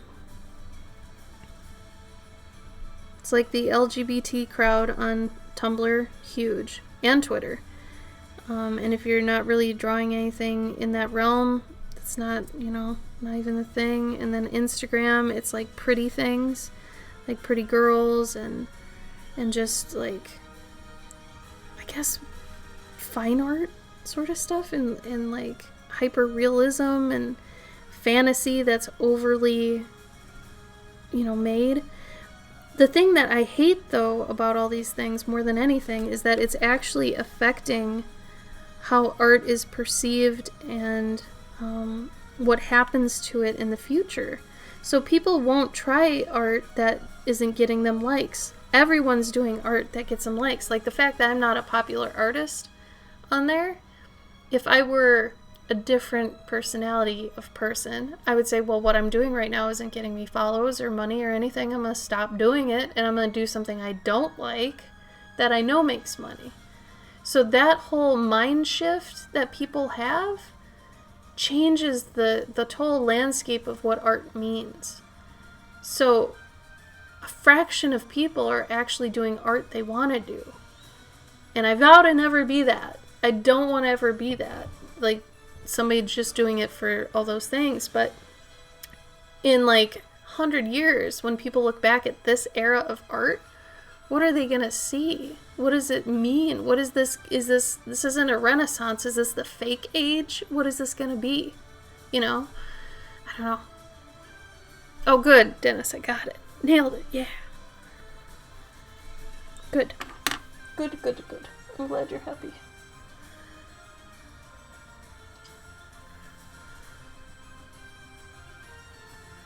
And in that case, Serenity, I wonder if she does a lot of self-marketing or just going on other people's stuff and be like, hey, I love this, blah, blah, blah, this is my favorite, blah, blah. And if you're one of those people that just goes out and comments on everyone's things and becomes really a forethought of person in that artist's mind, they'll follow you back and you'll become, you know, something to everybody else. Like, that's part of Gabe and my problem. We'll put out stuff, but we won't go and search out stuff. Because a lot of the time, not to sound terrible, but it does sound terrible, we don't care. I'm honestly not inspired by other artists. I'm inspired by other arts. Like, I'm inspired by music. I'm really inspired by sculptors. I'm inspired by other types of art, not other, like, illustrators and stuff. Not really. You know, maybe when I was growing into it, yeah, but nowadays, I don't care. So I'm never actually making friends with other artists on these platforms. You know, I'm digging my feet into other mediums because I think they're awesome. So there's no real me gaining a following based on me trying to get people that are like-minded. Does that make sense? I guess it could be outgoing, but it might just be that she's putting in more effort into that networking side of things. Gabe and I don't really care about networking, which is bad. We could be more successful probably, but to me it always feels super, like, surface, really superficial. It feels super superficial to me. I don't want to go and start trying to be someone's friend just because they have a lot of followers, or, you know, I don't want to poach. Like, I have friends that do that, and I think it's so stupid obvious, but they don't seem to know it's obvious. And it's like ladder climbers. You know, they only befriend people they know can help them. And then the people that can't help them, they kind of just toss aside, you know? I mean, it's happened to us, so we understand how that works. And it's like, well, if you don't have anything to offer that person, they don't care about you anymore. But it's like, I never want to be that. I don't think succeeding at what I do is that important in that respect. Like, if somebody likes what I do, they're going to like what I do. And I'm at least confident in that, you know? I don't want somebody to like what I do because of what I say. Or because of how I look. Or because of, you know, anything except what the art is. I don't know. I mean, the other stuff is a bonus if they already like the art, but it's like, my primary worry is my art.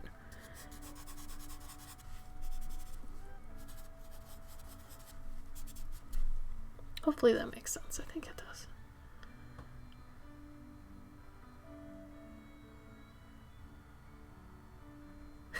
See? Serenity Nightshade agrees with me.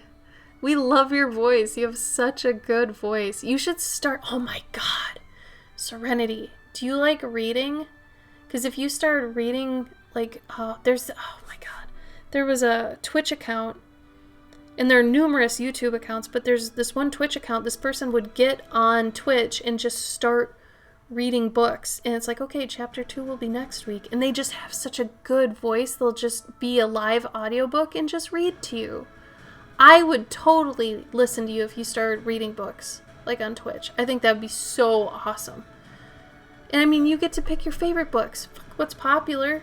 Pick your favorite books and start reading them to people. That's gotta be fun. I would totally do that if I had a good voice. I don't know. That's just an idea. It's just an idea. But Gabe and I know somebody who used to rate our streams, actually.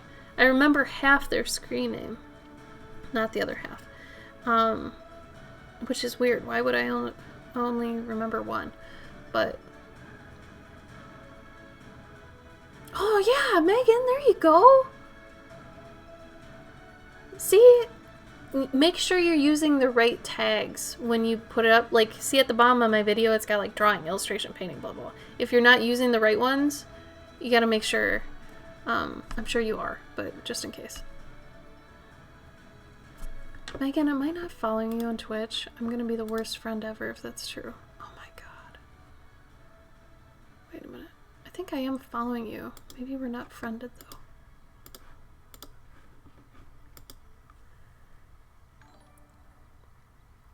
Thanks for the host, Megan.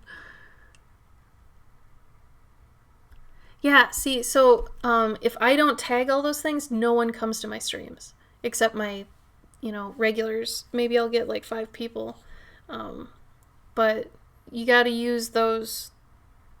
They're not even like hashtags. I don't know what they are. Categories? Whatever.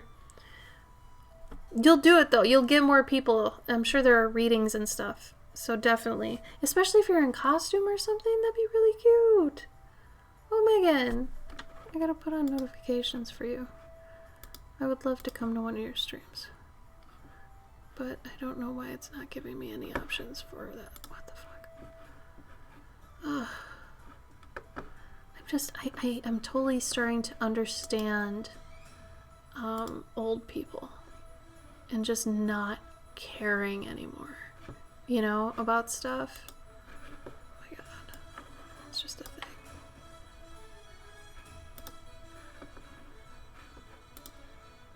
Yeah, weird. I can't put on notifications for you from the chat. That's really weird. We'll go on your account. And then they keep changing Twitch's interface. It's like, ugh. Oh my god, Megan, I'm terrible.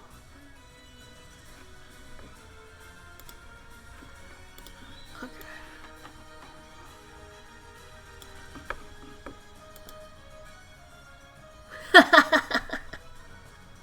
I would love to watch you be 15 old men. I think that sounds awesome. As long as you're having fun, I think people would enjoy, you know, watching you. That's kind of, honestly, if I have to complain about one thing with streaming, I think it gets kind of crappy that you really have to be in a good mood to stream. Like, today I'm in a so-so mood. I'd say the last stream I had, I was in a way better mood. But it's like your mood can directly affect like how good your stream does, you know? Or like if you get trolls, things like that, that can really, you know, take your stream into a weird direction. So you have to be like mentally stable to actually get, I feel like, a good thing going on here, because if you're ever kind of poopy and you're in a blah mood, it's like nobody wants to watch that, which sucks because, like, you know, people get in moods. I think that's, you know, for me, I'm not gonna cancel a stream if I'm like, unless I'm in a really, really bad mood. Like if I'm PMSing or something, I will not subject you to that. But if I'm kind of moderately I'll just be more quiet or something. But it just sucks. That's one of those things. It's like it's a performing thing, you know?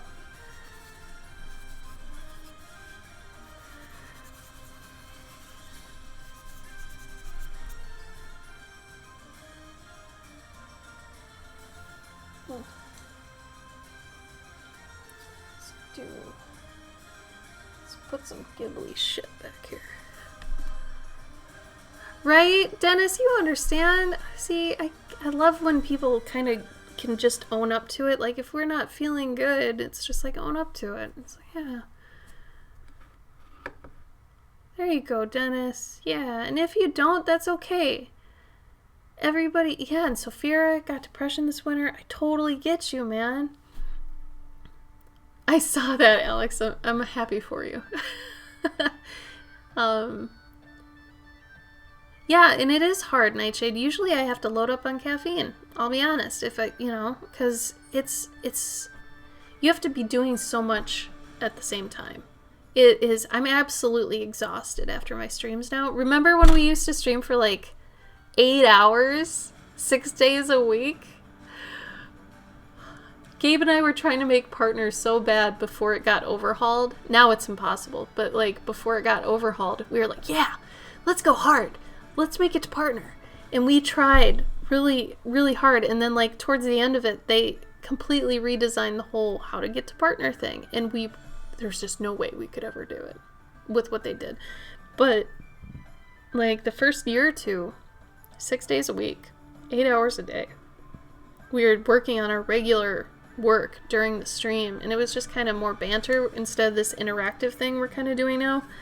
But it was so hard just because that emotion, it's like a convention in a lot of ways. Like you have to be on, you know, and that is mentally draining when you're kind of an introvert. I'm both. I'm an ambivert, I like to say. But man, like if I've been talking to people for hours, I get drained. I gotta go in a hole. I can't do it. I'm not naturally somebody who seeks out social situations either, so it is not my gig. But yeah, it's tough. Right, Nightshade, right? I was doing it 3 days a week. Gabe was doing it 3 days a week, but we were on each other's streams. So it was basically like we were streaming 6 days a week. It was stupid.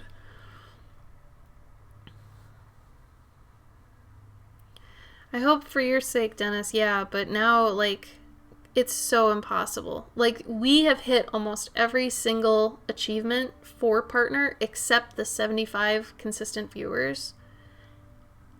And look at this. I'm at 15 right now. On a good stream, I'll be at 30.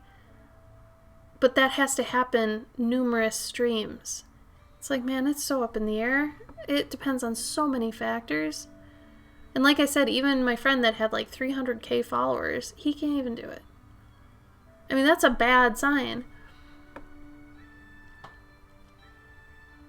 Oh, right. Yeah, Serenity. We've tried different time slots and everything. It's been crazy.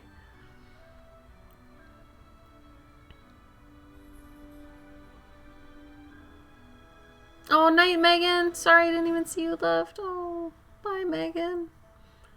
I love you. Yeah, man, there was a golden age. I feel like an asshole right now because we keep talking about the golden age of Twitch. Or like when it was fun for us. It's like it's probably a golden age for somebody right now, but for us it kind of feels like it's over.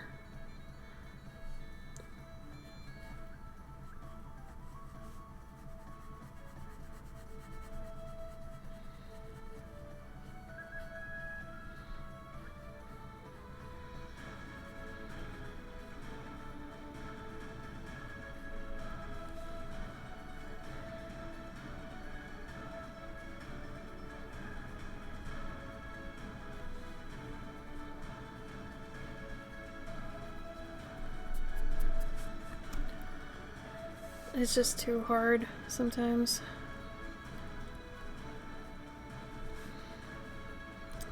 And it's just kind of hard not to get discouraged lately. You know? Like with everything that's going on. And like the fact it was hard to get visibility before anyway. And now it's even harder.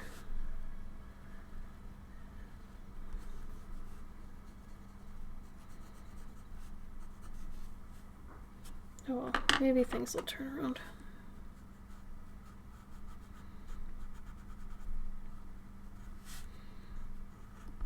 Gabe and I always think about, like, well, what are we gonna do if we gotta go back to the 9 to 5? It's like, I don't know.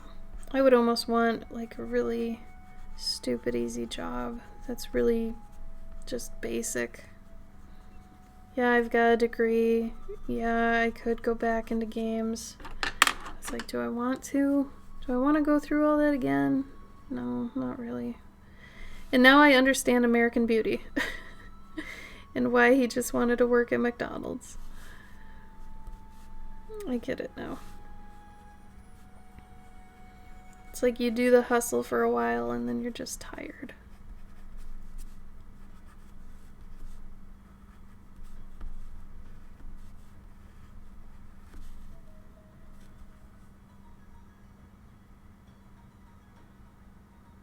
Thanks, Nightshade. Thanks, Serenity.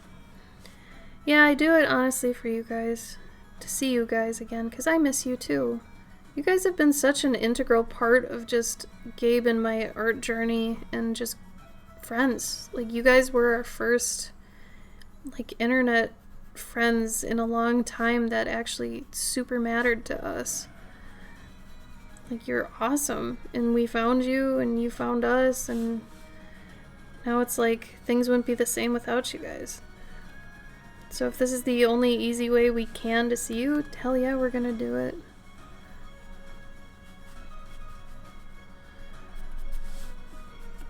And then I guess it is still exciting to make new friends along the way too. That's always nice. And that's why I'm not like going hard at anything really anymore. Maybe I'll get the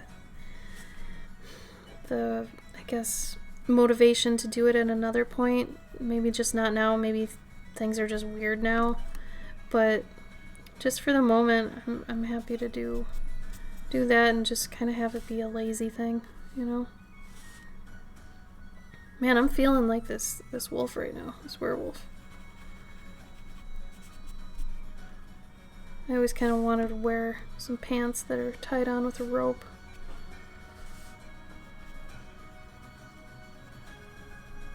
Alright. How about it, Dennis? You seeing anything sticking out you want me to round out more? What are you thinking? I think I'll do one more thing after this.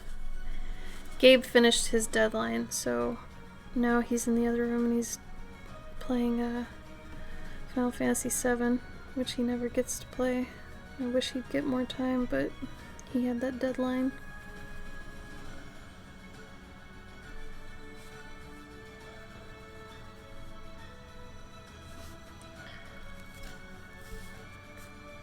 Aw, thanks, Dennis. Work on happy. I could understand that totally, Dennis. Yeah, screwing up your entire week. And then you finally get in the swing of that and it probably changes again. Yeah, Serenity, you're a friend. You and I have very similar thoughts about friendship, right? We're very similar people, so of course you're my friend. We're all buddies. You do? Oh, good. Alright, Dennis. Yeah, I think I'm just gonna, like, do some more outlining in a few areas and some texturing, and then probably good to go. Oh, poor wolf. Poor guy.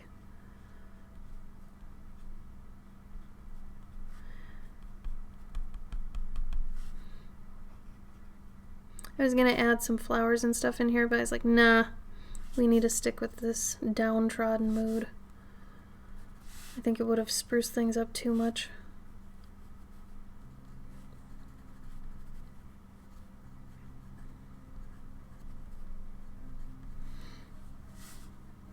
Alright, so I'll do a few more things with it, Dennis, and then I'll send it to you next week. And you sent me your address, I think, so we'll be good with that. Cool. This one was fun.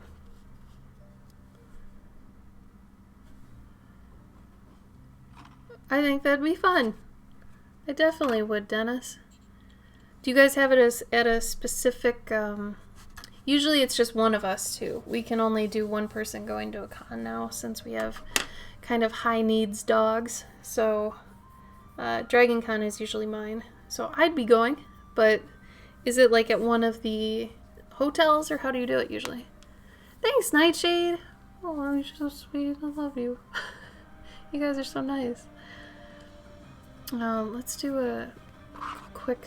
Usually I only go till 10, but I want to do another watercolor card.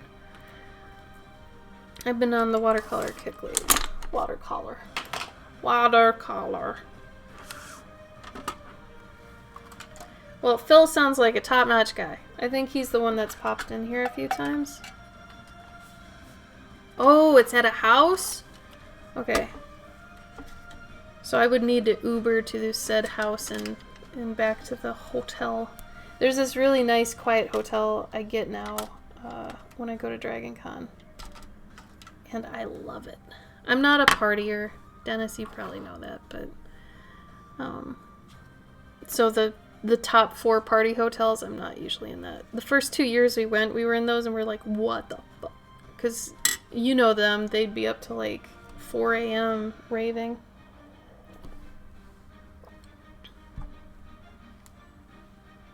Oh, you're gonna stream, Jeremy? What are you gonna stream?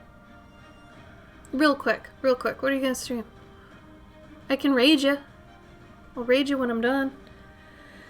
I gotta figure out what I want to do here.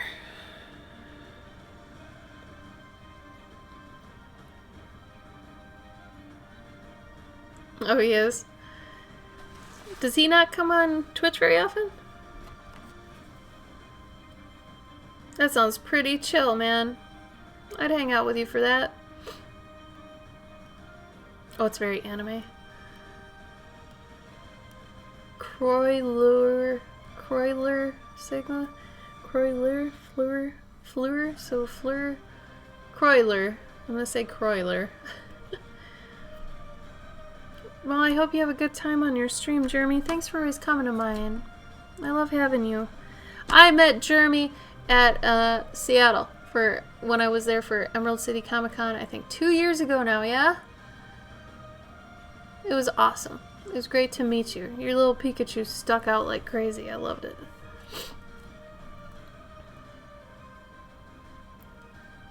A swan named Emily. Oh, that's cool. That's awesome, Dennis. Also, Megan, I haven't forgotten about your logo. I know you left, but... Alright, what should I do here? What do I feel like doing? I feel like doing something with some moody lighting. I want to do it in golds. What kind of an animal? Oh, I have a stupid idea. Aw, Dennis, you don't have to do that. Thank you, though. That's so sweet of you guys. Well, tell Phil that his work is very appreciated and the fact he has to be awake at 3 a.m. He's a top-notch guy. But tell him thank you for me. He sounds like an utter sweetheart.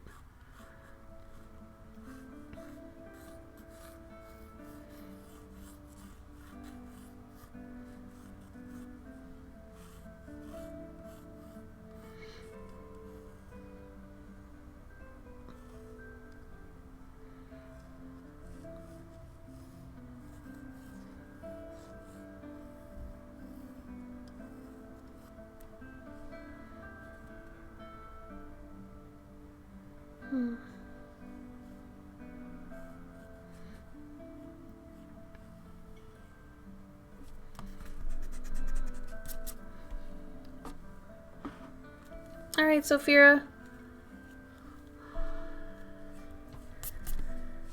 Have fun on your walk. I hope it's nice weather.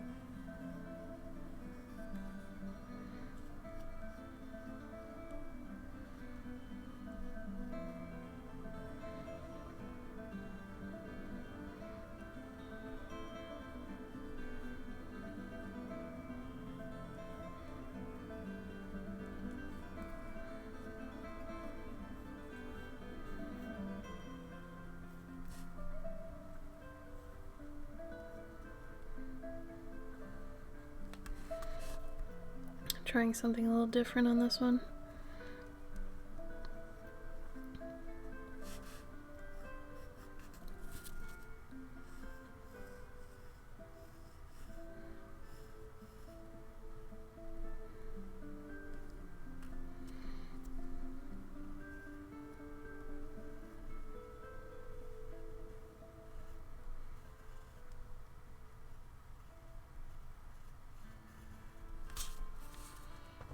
Ooh, 70.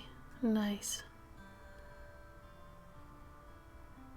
Really? Oh, Dennis. Well, Tom, I want to see it. I'll never hear the end of it. Well, maybe he needs it. Maybe he needs to hear some good stuff. Everybody needs to hear some good stuff. And he's a good guy.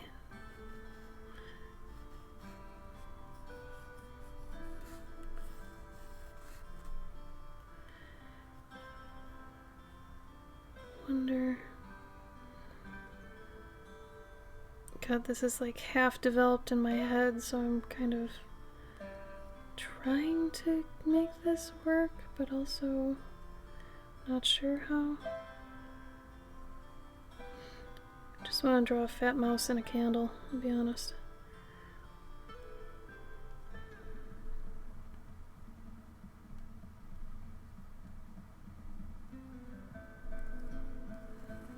That arm looks broken as shit. Maybe this mouse just likes looking at candles.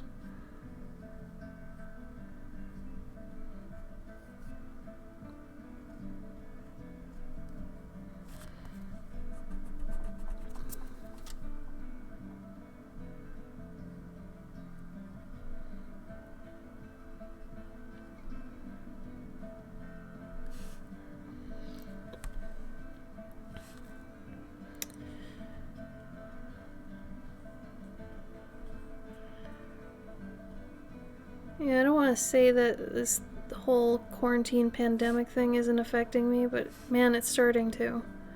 It's really starting to. And it's weird because, you know, Gabe and I were saying, well, nothing really changes with us. And it doesn't. Like, you know, we're always at home. We're always working here. Like, we don't go out. But I don't think it's necessarily that. Like, that's what's getting difficult. I think it is the lack of work and knowing that this is life for a while, you know?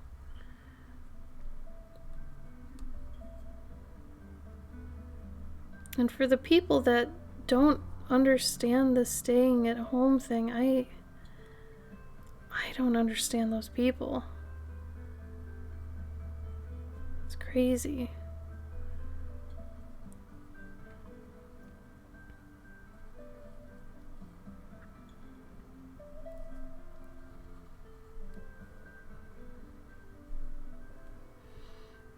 I know, right, Nightshade? Like, for real.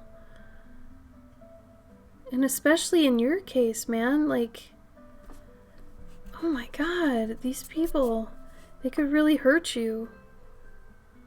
And that pisses me off. You know? Oof. I have 3 friends now with Crohn's disease. And it's like, man, this, like, directly affects them. And it's, you know, I'm sitting here thinking, like, do these people who are protesting this crap, like, do they not have friends that have, like, autoimmune diseases? Like, do they not know what this is about? It's just, it drives me nuts. Sorry, I don't mean to get political. I try to not keep it political here, so. But it just, it drives me up the fucking wall. I get mad a lot.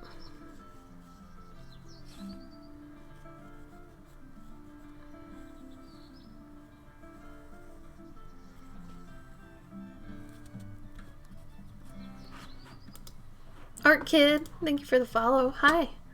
Welcome. Yeah, it's crazy. Very true, Serenity. Very true.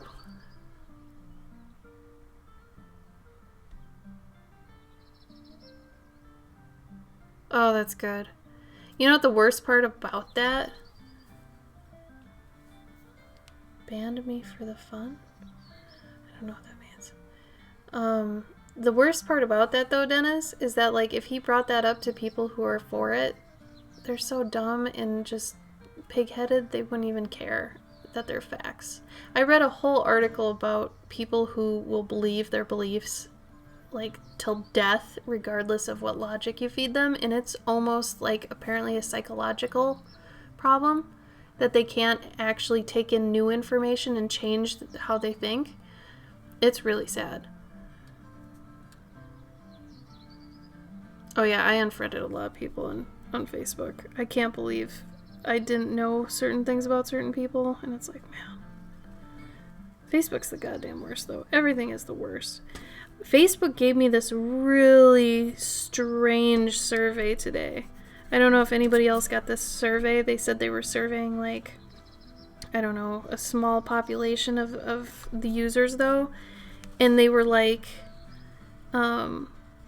the questions were like, how important is it that you know about people overseas or from other countries and what they're doing? I'm like, okay, I guess. Like, and then it's like, are you afraid of people from other countries? Are you afraid of seeing, like, their profiles and stuff? I'm like, oh my god, what are these questions? You know, it's like, do you think people overseas are, you know, less scary than Americans? Like, serious questions. Hi, Art Kid. Why do you want me to ban you? I don't get it. You actually asked me to ban you? Maybe I won't now.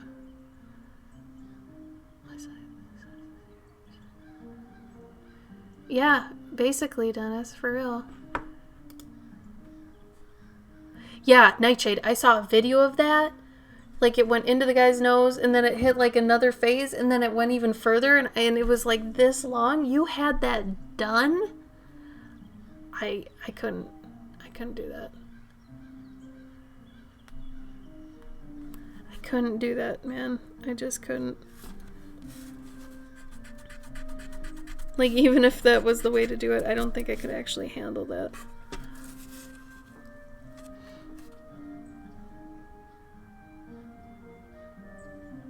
Goodbye, child. Goodbye.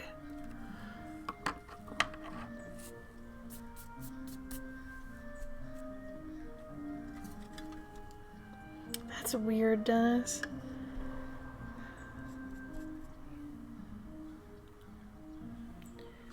I don't understand people, man.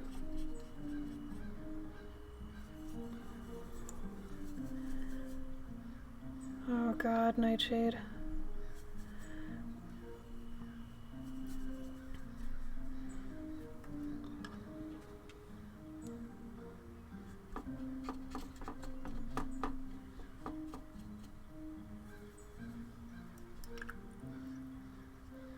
Well, that's good, but it's still scary.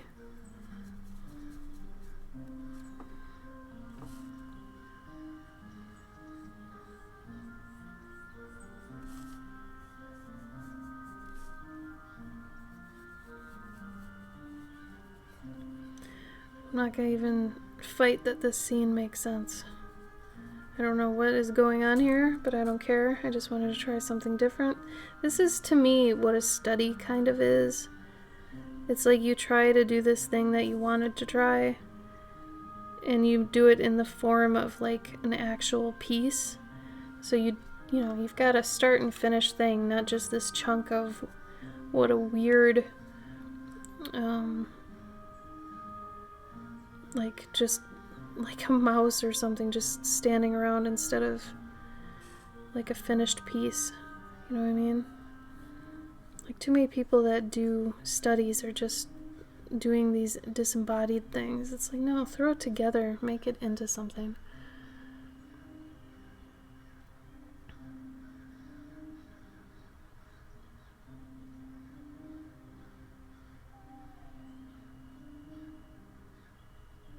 Yeah, that's totally true, Dennis. For real. There's this guy that, so my ex-husband's brother is nuts. Like, I'll entertain conspiracies here and there, you know, depending on how logical they sound. Sure, it could be, you know, interesting. But I don't go as far as to go as, like, what he's doing. He's one of those ones that's citing all these terrible websites and things that are just outlandish, have no sources, all this crap. Like, I'm glad I'm not a part of that family anymore, but damn, he's an idiot too. And he's mean. That's the other thing. Why they gotta be idiots and mean, you know? I never understood that.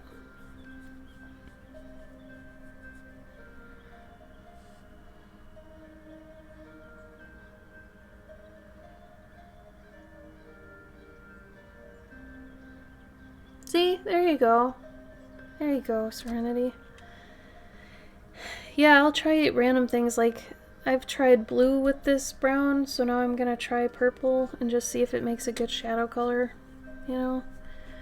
But it's like I wanted to do more of a close-up version of one of these isometric chunks.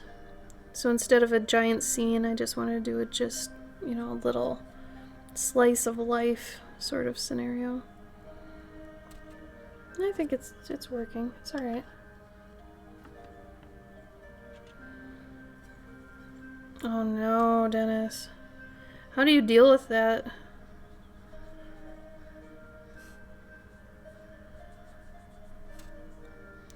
Also, I just want to point out, this is a reason I love going to places like Gen Con. I feel like Gen Con has a good, like, amount of smart people, or aware people, I'll say. So, like, you know, they're all like-minded, and they understand things. Unlike some other conventions where people are kind of crazy all over the place.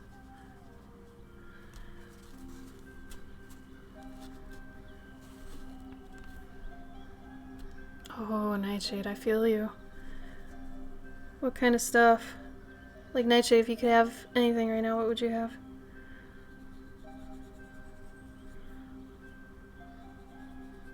That's so funny, because Gabe had asked in one of his stories, I think today, your favorite comfort food. What's everybody's favorite comfort food? See, but what would actually make him change his mind? You know, Dennis, like, with people like that, what is the special magic thing? You know, that's what I want to know, and usually that doesn't exist, and it won't exist, but man, I want to say there is. There's something that would make them stop. But I don't know. Anyway. Tacos, Alex? Oh, wait, no. I was going to say because of the Taco Bell thing, but you have a lot of comfort foods, Alex. You talk about a lot of them. I consider coffee candy, too. Serenity, I'm with you. Oh, debating pizza. Yeah, pizza. Oh, yeah, cheese. That's right. I knew that. It's just when you talk about ice cream or, like, cake or tacos, then I'm like, I get confused on what your favorite is. Cheese. Cheese is a very yummy comfort food.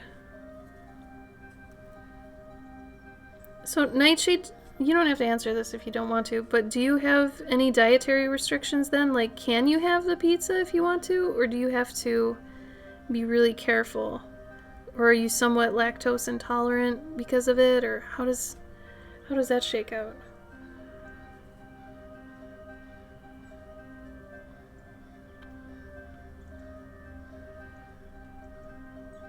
Cornbread. Gabe made some cornbread the other day. It was alright. I think it was his first time making cornbread. It was so dry, though. Like, he admits it. But the taste was really good. He had added honey to it. Him and I are like, equal when it comes to cooking, I think. Maybe me a little bit more so, but... Really, Nightshade? No. You can't have popcorn even though the seeds aren't there anymore? Like it's turned into something else? Like hasn't it ascended? Or something?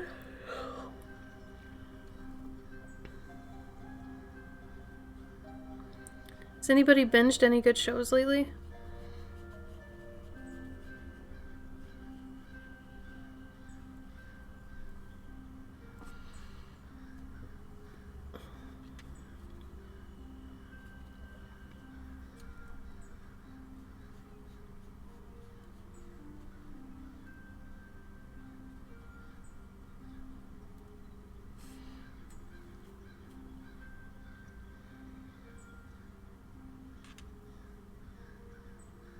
Oh, coleslaw. Really?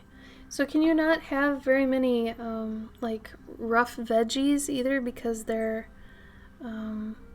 so like fibrous, I guess?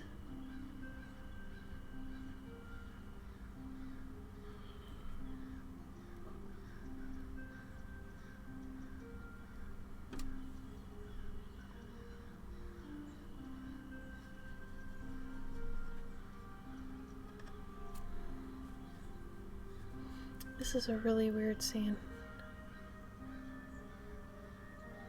Oh, really, Serenity?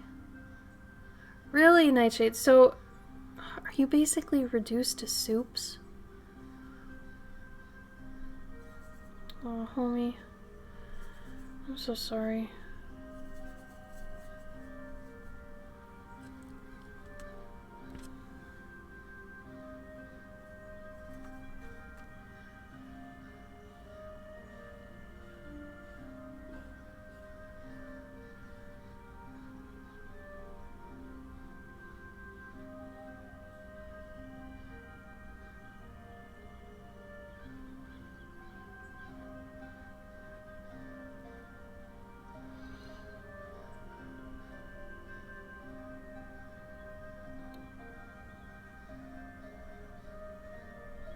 What's your favorite thing that you can eat then?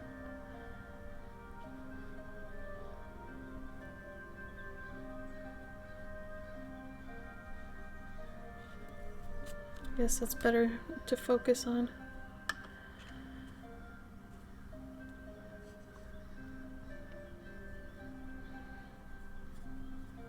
Serenity, did you know about Nightshade's bees? Did you hear about it?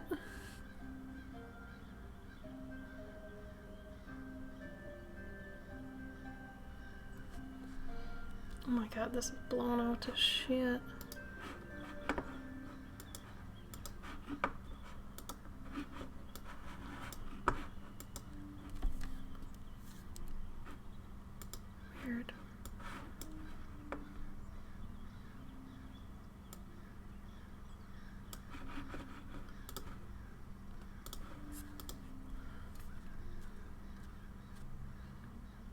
Isn't that sad, Serenity? Oh my god, I almost wanted to cry. Oh my god, Dennis, oh my god. Oh, Serenity, you didn't hear about what happened to them though, did you? I think it's smart to have days where you particularly eat awful. Because one of the things that I had to relearn when I lost a lot of weight a while back was that every day can't be good food day. Like, it shouldn't be. That's not, what eating's for.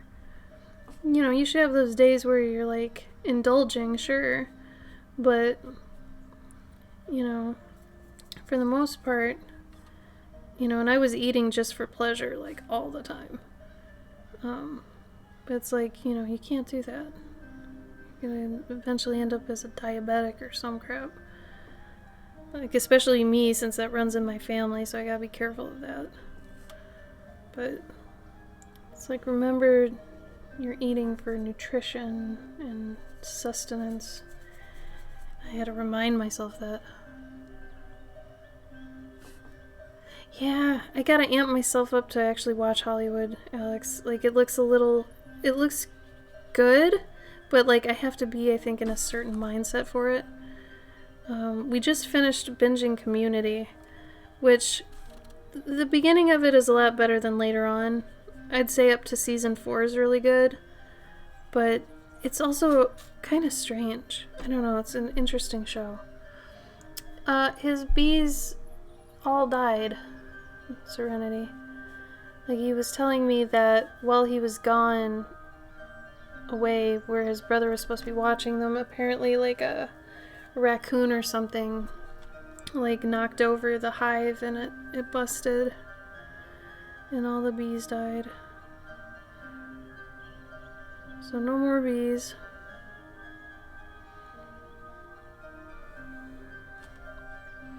So sad. Also, it's really hard for me to, like, watch anything that's not either comedy or fantasy based. Like, crime shows are I can't even touch. I won't touch those. I just don't care. Anything modern, I don't care. So it's hard for me to actually find a show that I care about. No, I know, right? That I don't know. I don't know, Dennis. I think it's because, well, first of all, wasps are scary. But, ants, they just have that strength in numbers shit. Like, I found out that the main thing I'm afraid of with certain insects is not the insect itself, but is numbers of that insect. Like, many of it. So I get really scared if I see a few ants. I'm like, shit, we're gonna be overrun. Like, my mind goes there.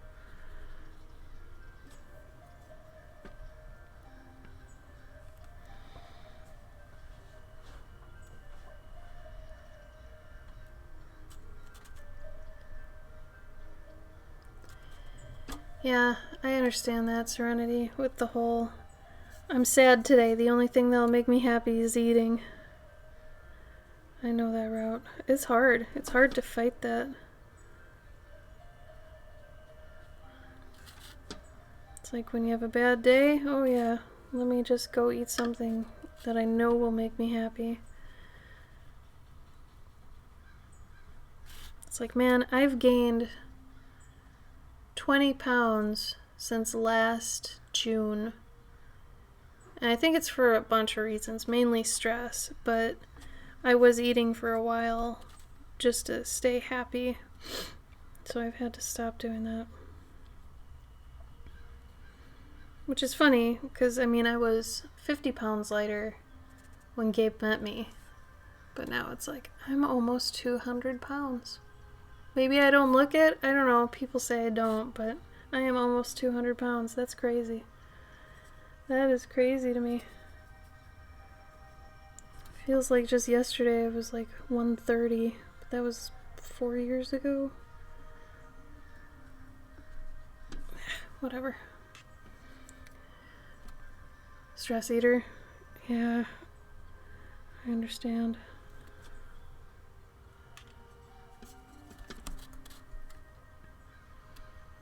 You know what's funny, Alex? You'd think that, but I got this app that hooks up to this scale I've got. And it's actually really cool. I love it because I love a lot of analytics. But right now, this is where I'm at. I'm at 185. But it's got all these cool things. So I have a lot of body fat. But I do have high muscle. Where was it? Yeah, my muscle mass is high. So I thought this was pretty cool that it gives you this sort of thing. So I am a little bit muscular, but if I didn't have any fat on my body, I'd weigh 120. So that does tell me I have a good amount of fat. And this is interesting too. It tells you your metabolic age. It says I'm 39 when I'm supposed to be 34. So that's bad. But I'm technically obese. So there's that too. But this is mainly also because, it gives this really cool like trends thing. So if I go a year, look at that. That's crazy. This was last June. So, and then like 3 years ago, I was a lot lighter than that even. But we actually ordered a treadmill. I know you're going to be like, oh my god, a new coat rack. But no, we actually use our machines. I had to actually order a new one because we had gym memberships and all the gyms are closed. And I had been playing my Beat Saber game and stuff, but I can only do that once every other day because my wrists end up hurting because I'm doing this so much. And I don't want to hurt these because I got to draw. So I got to get back to cardio stuff, and running on the ground is just, it hurts, especially if you're starting for the first time again. Like, I have to start back at ground zero because I've missed at least a month or two of actual good running that I used to do at the gym, which sucks. So now I have to start at the 20 minutes and then work up to the 40 and then, get back to that. So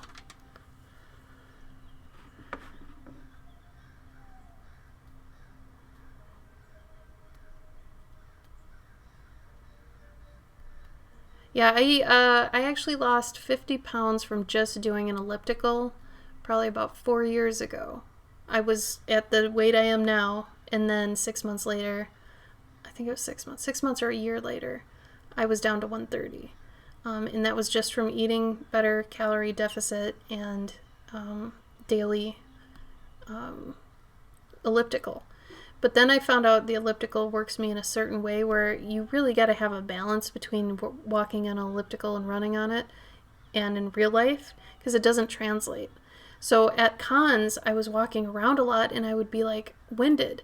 I was like, why am I winded? I run 7 miles on an elliptical every day. Why am I winded right now? I'm so pissed. And it's just because it works different muscle groups. So fuck all I was running 7 miles on an elliptical didn't mean shit for running normally or walking normally. So I switched to the treadmill, and now it's like worlds different. And anyway.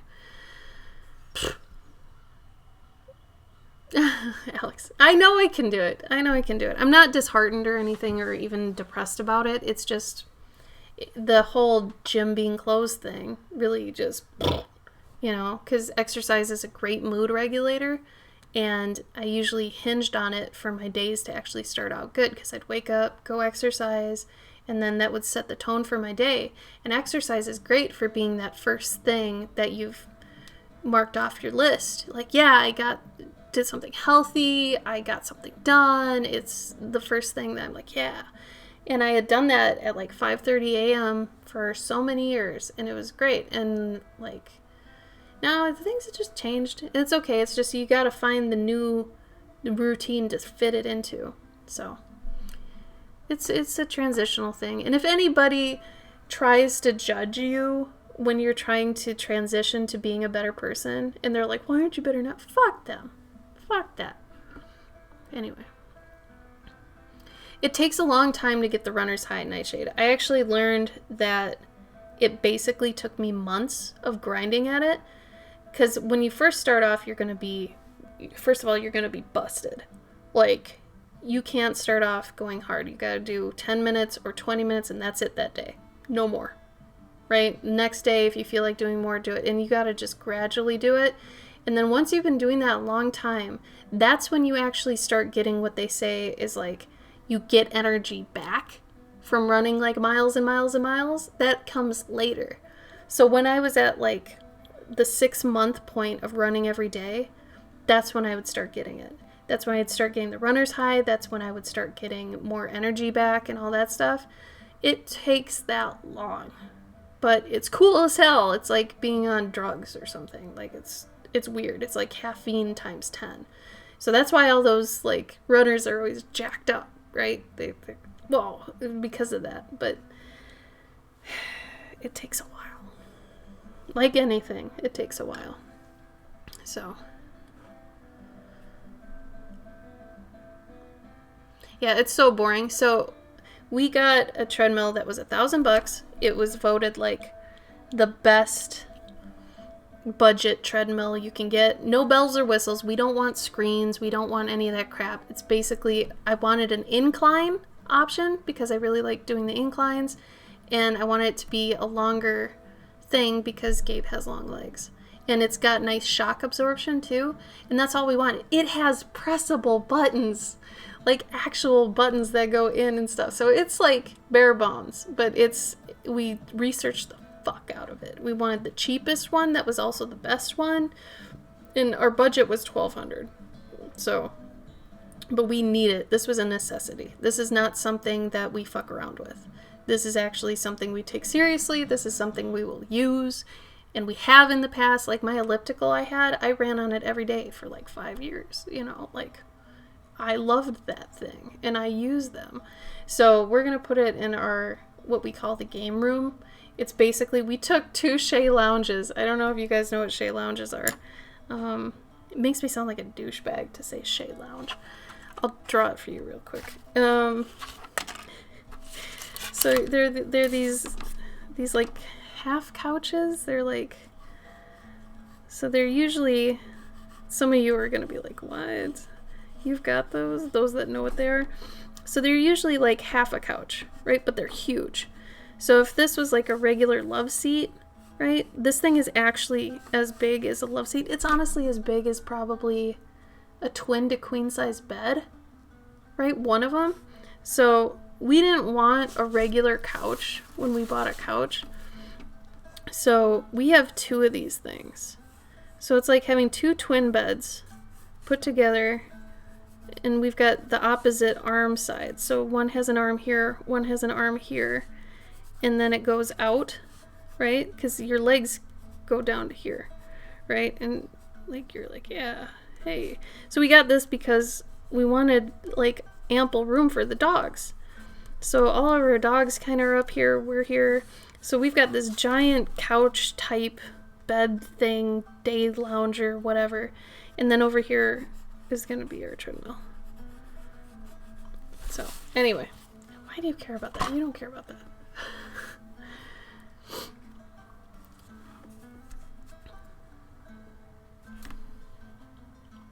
Oh my god, you're opening again on Monday?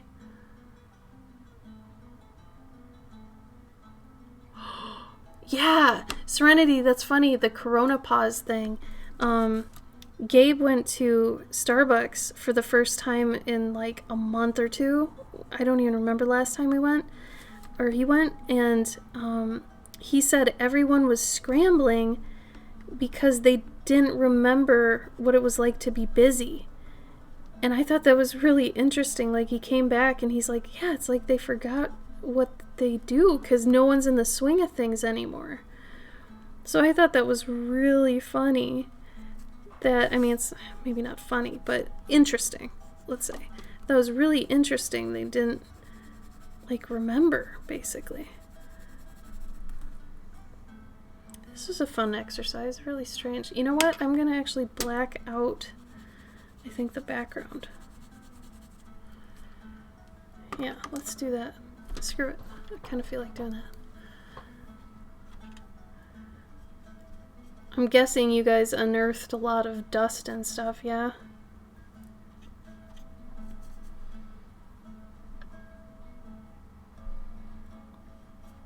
Do you guys have really strict, like, safety measures you're gonna have to do? Like, I don't even know how this works now for all the places opening.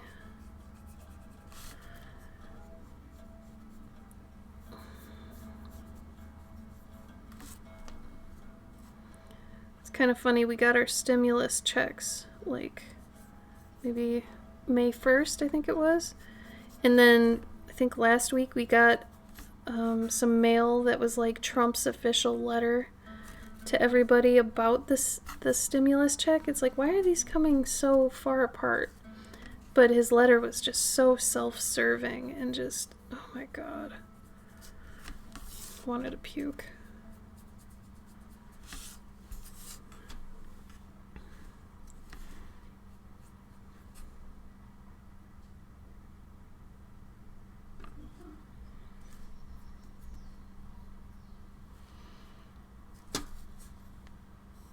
Oh, that's crazy, Serenity.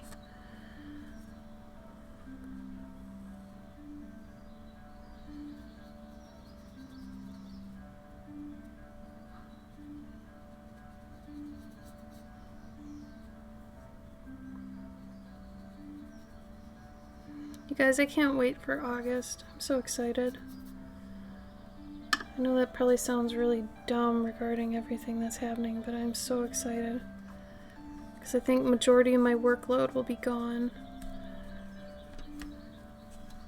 It'll be gone and I'll finally be able to work on stuff.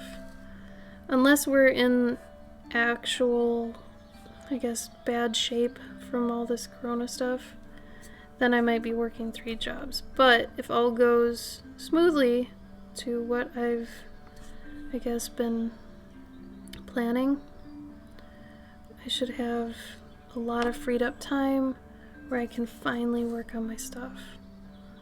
I'm so hyped for that, you have no idea. I live for a couple months from now. Like, that's why I do anything right now, is like, I'm living mentally in that era. It's the only thing really getting me by right now.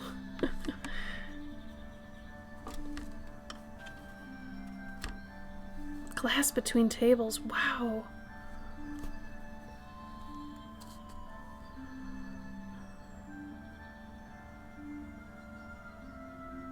That's crazy. So are you gonna be like at a 4th capacity then? Something like that? Like, since you guys can't have probably many people in?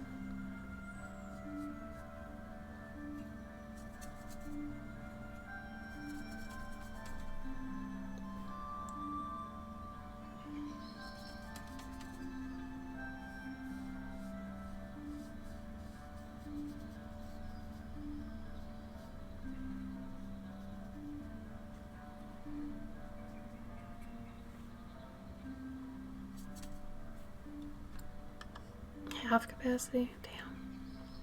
That's crazy.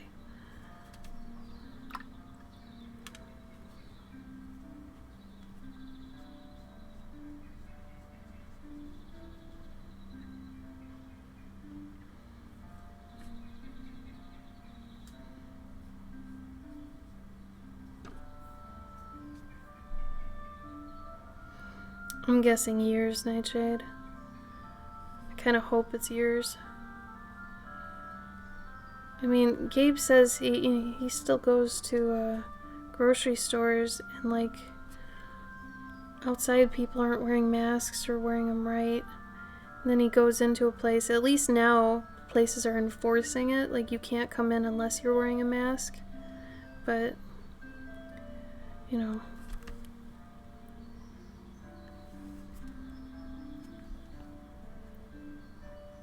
Really?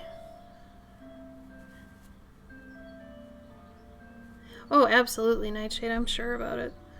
Not only will they have PTSD, but, I mean, nothing's ever going to be the same. think of, like, if this goes on for more than a year, think of all the people graduating and, like, you know, all the people being born, and I don't know, it goes kind of deep. I've read a couple articles about the past pandemics, like when we had a flu pandemic a long time ago, and like how that affects things, and it's like it takes basically a decade to recover from it economically too. Like we're, I think it said, at the point of the Great Depression now. Like in terms of unemployment's at basically half, I think. It's like 44%, something like that. And I didn't think we'd have to file for unemployment, but lo and behold, we do.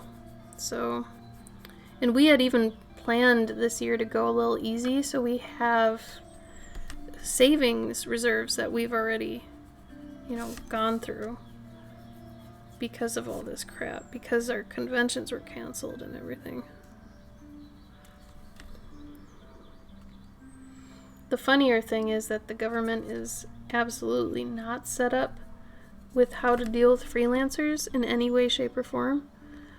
So they just this week opened up like the website for self-employed people to claim unemployment because they had never needed it before, or they thought they didn't. So they were completely unprepared.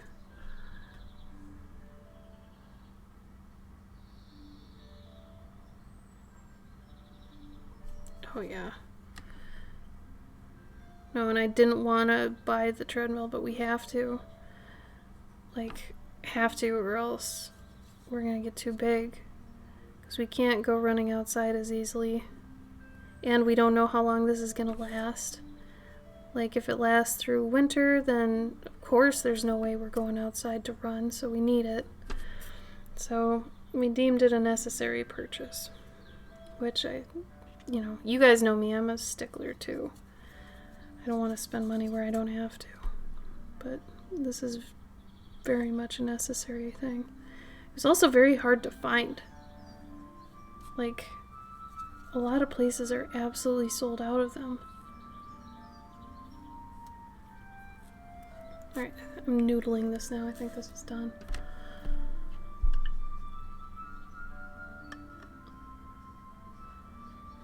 Nightshade, did you hear about what happened in Wisconsin for the protests?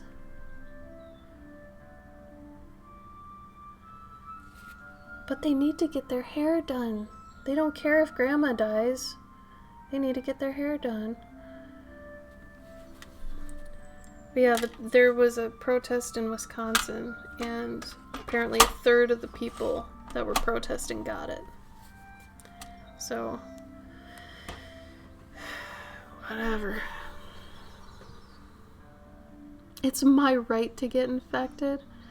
The problem that I can't understand, A, cruel people, and B, people this dumb that don't understand it's not about them. It's about spreading it. I don't understand. I agree with you, Wild. I think they are too. I think it's no good. Yeah, that's what I say too, Alex. I feel like people that are protesting should just get sprayed with it. It's like, I mean, oh, okay, you're not gonna wear a mask? Well, here's what it is in a big dose. Fight that off. Oh, good point, Wild. They would probably say it's your right to drive drunk. Sure, but, you know, they're not thinking of who they could hit or whatever.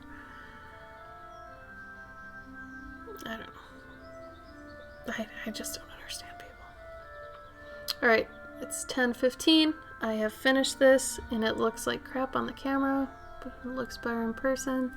I wonder if I can... I'll probably outline it a bit more. Let me see.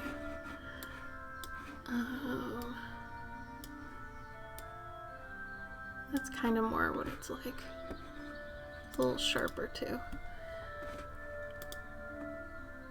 That one, yeah, I do agree with that. Yeah, I've seen, oh, Serenity, they're selfish everywhere. America's got it bad too. We're all terrible.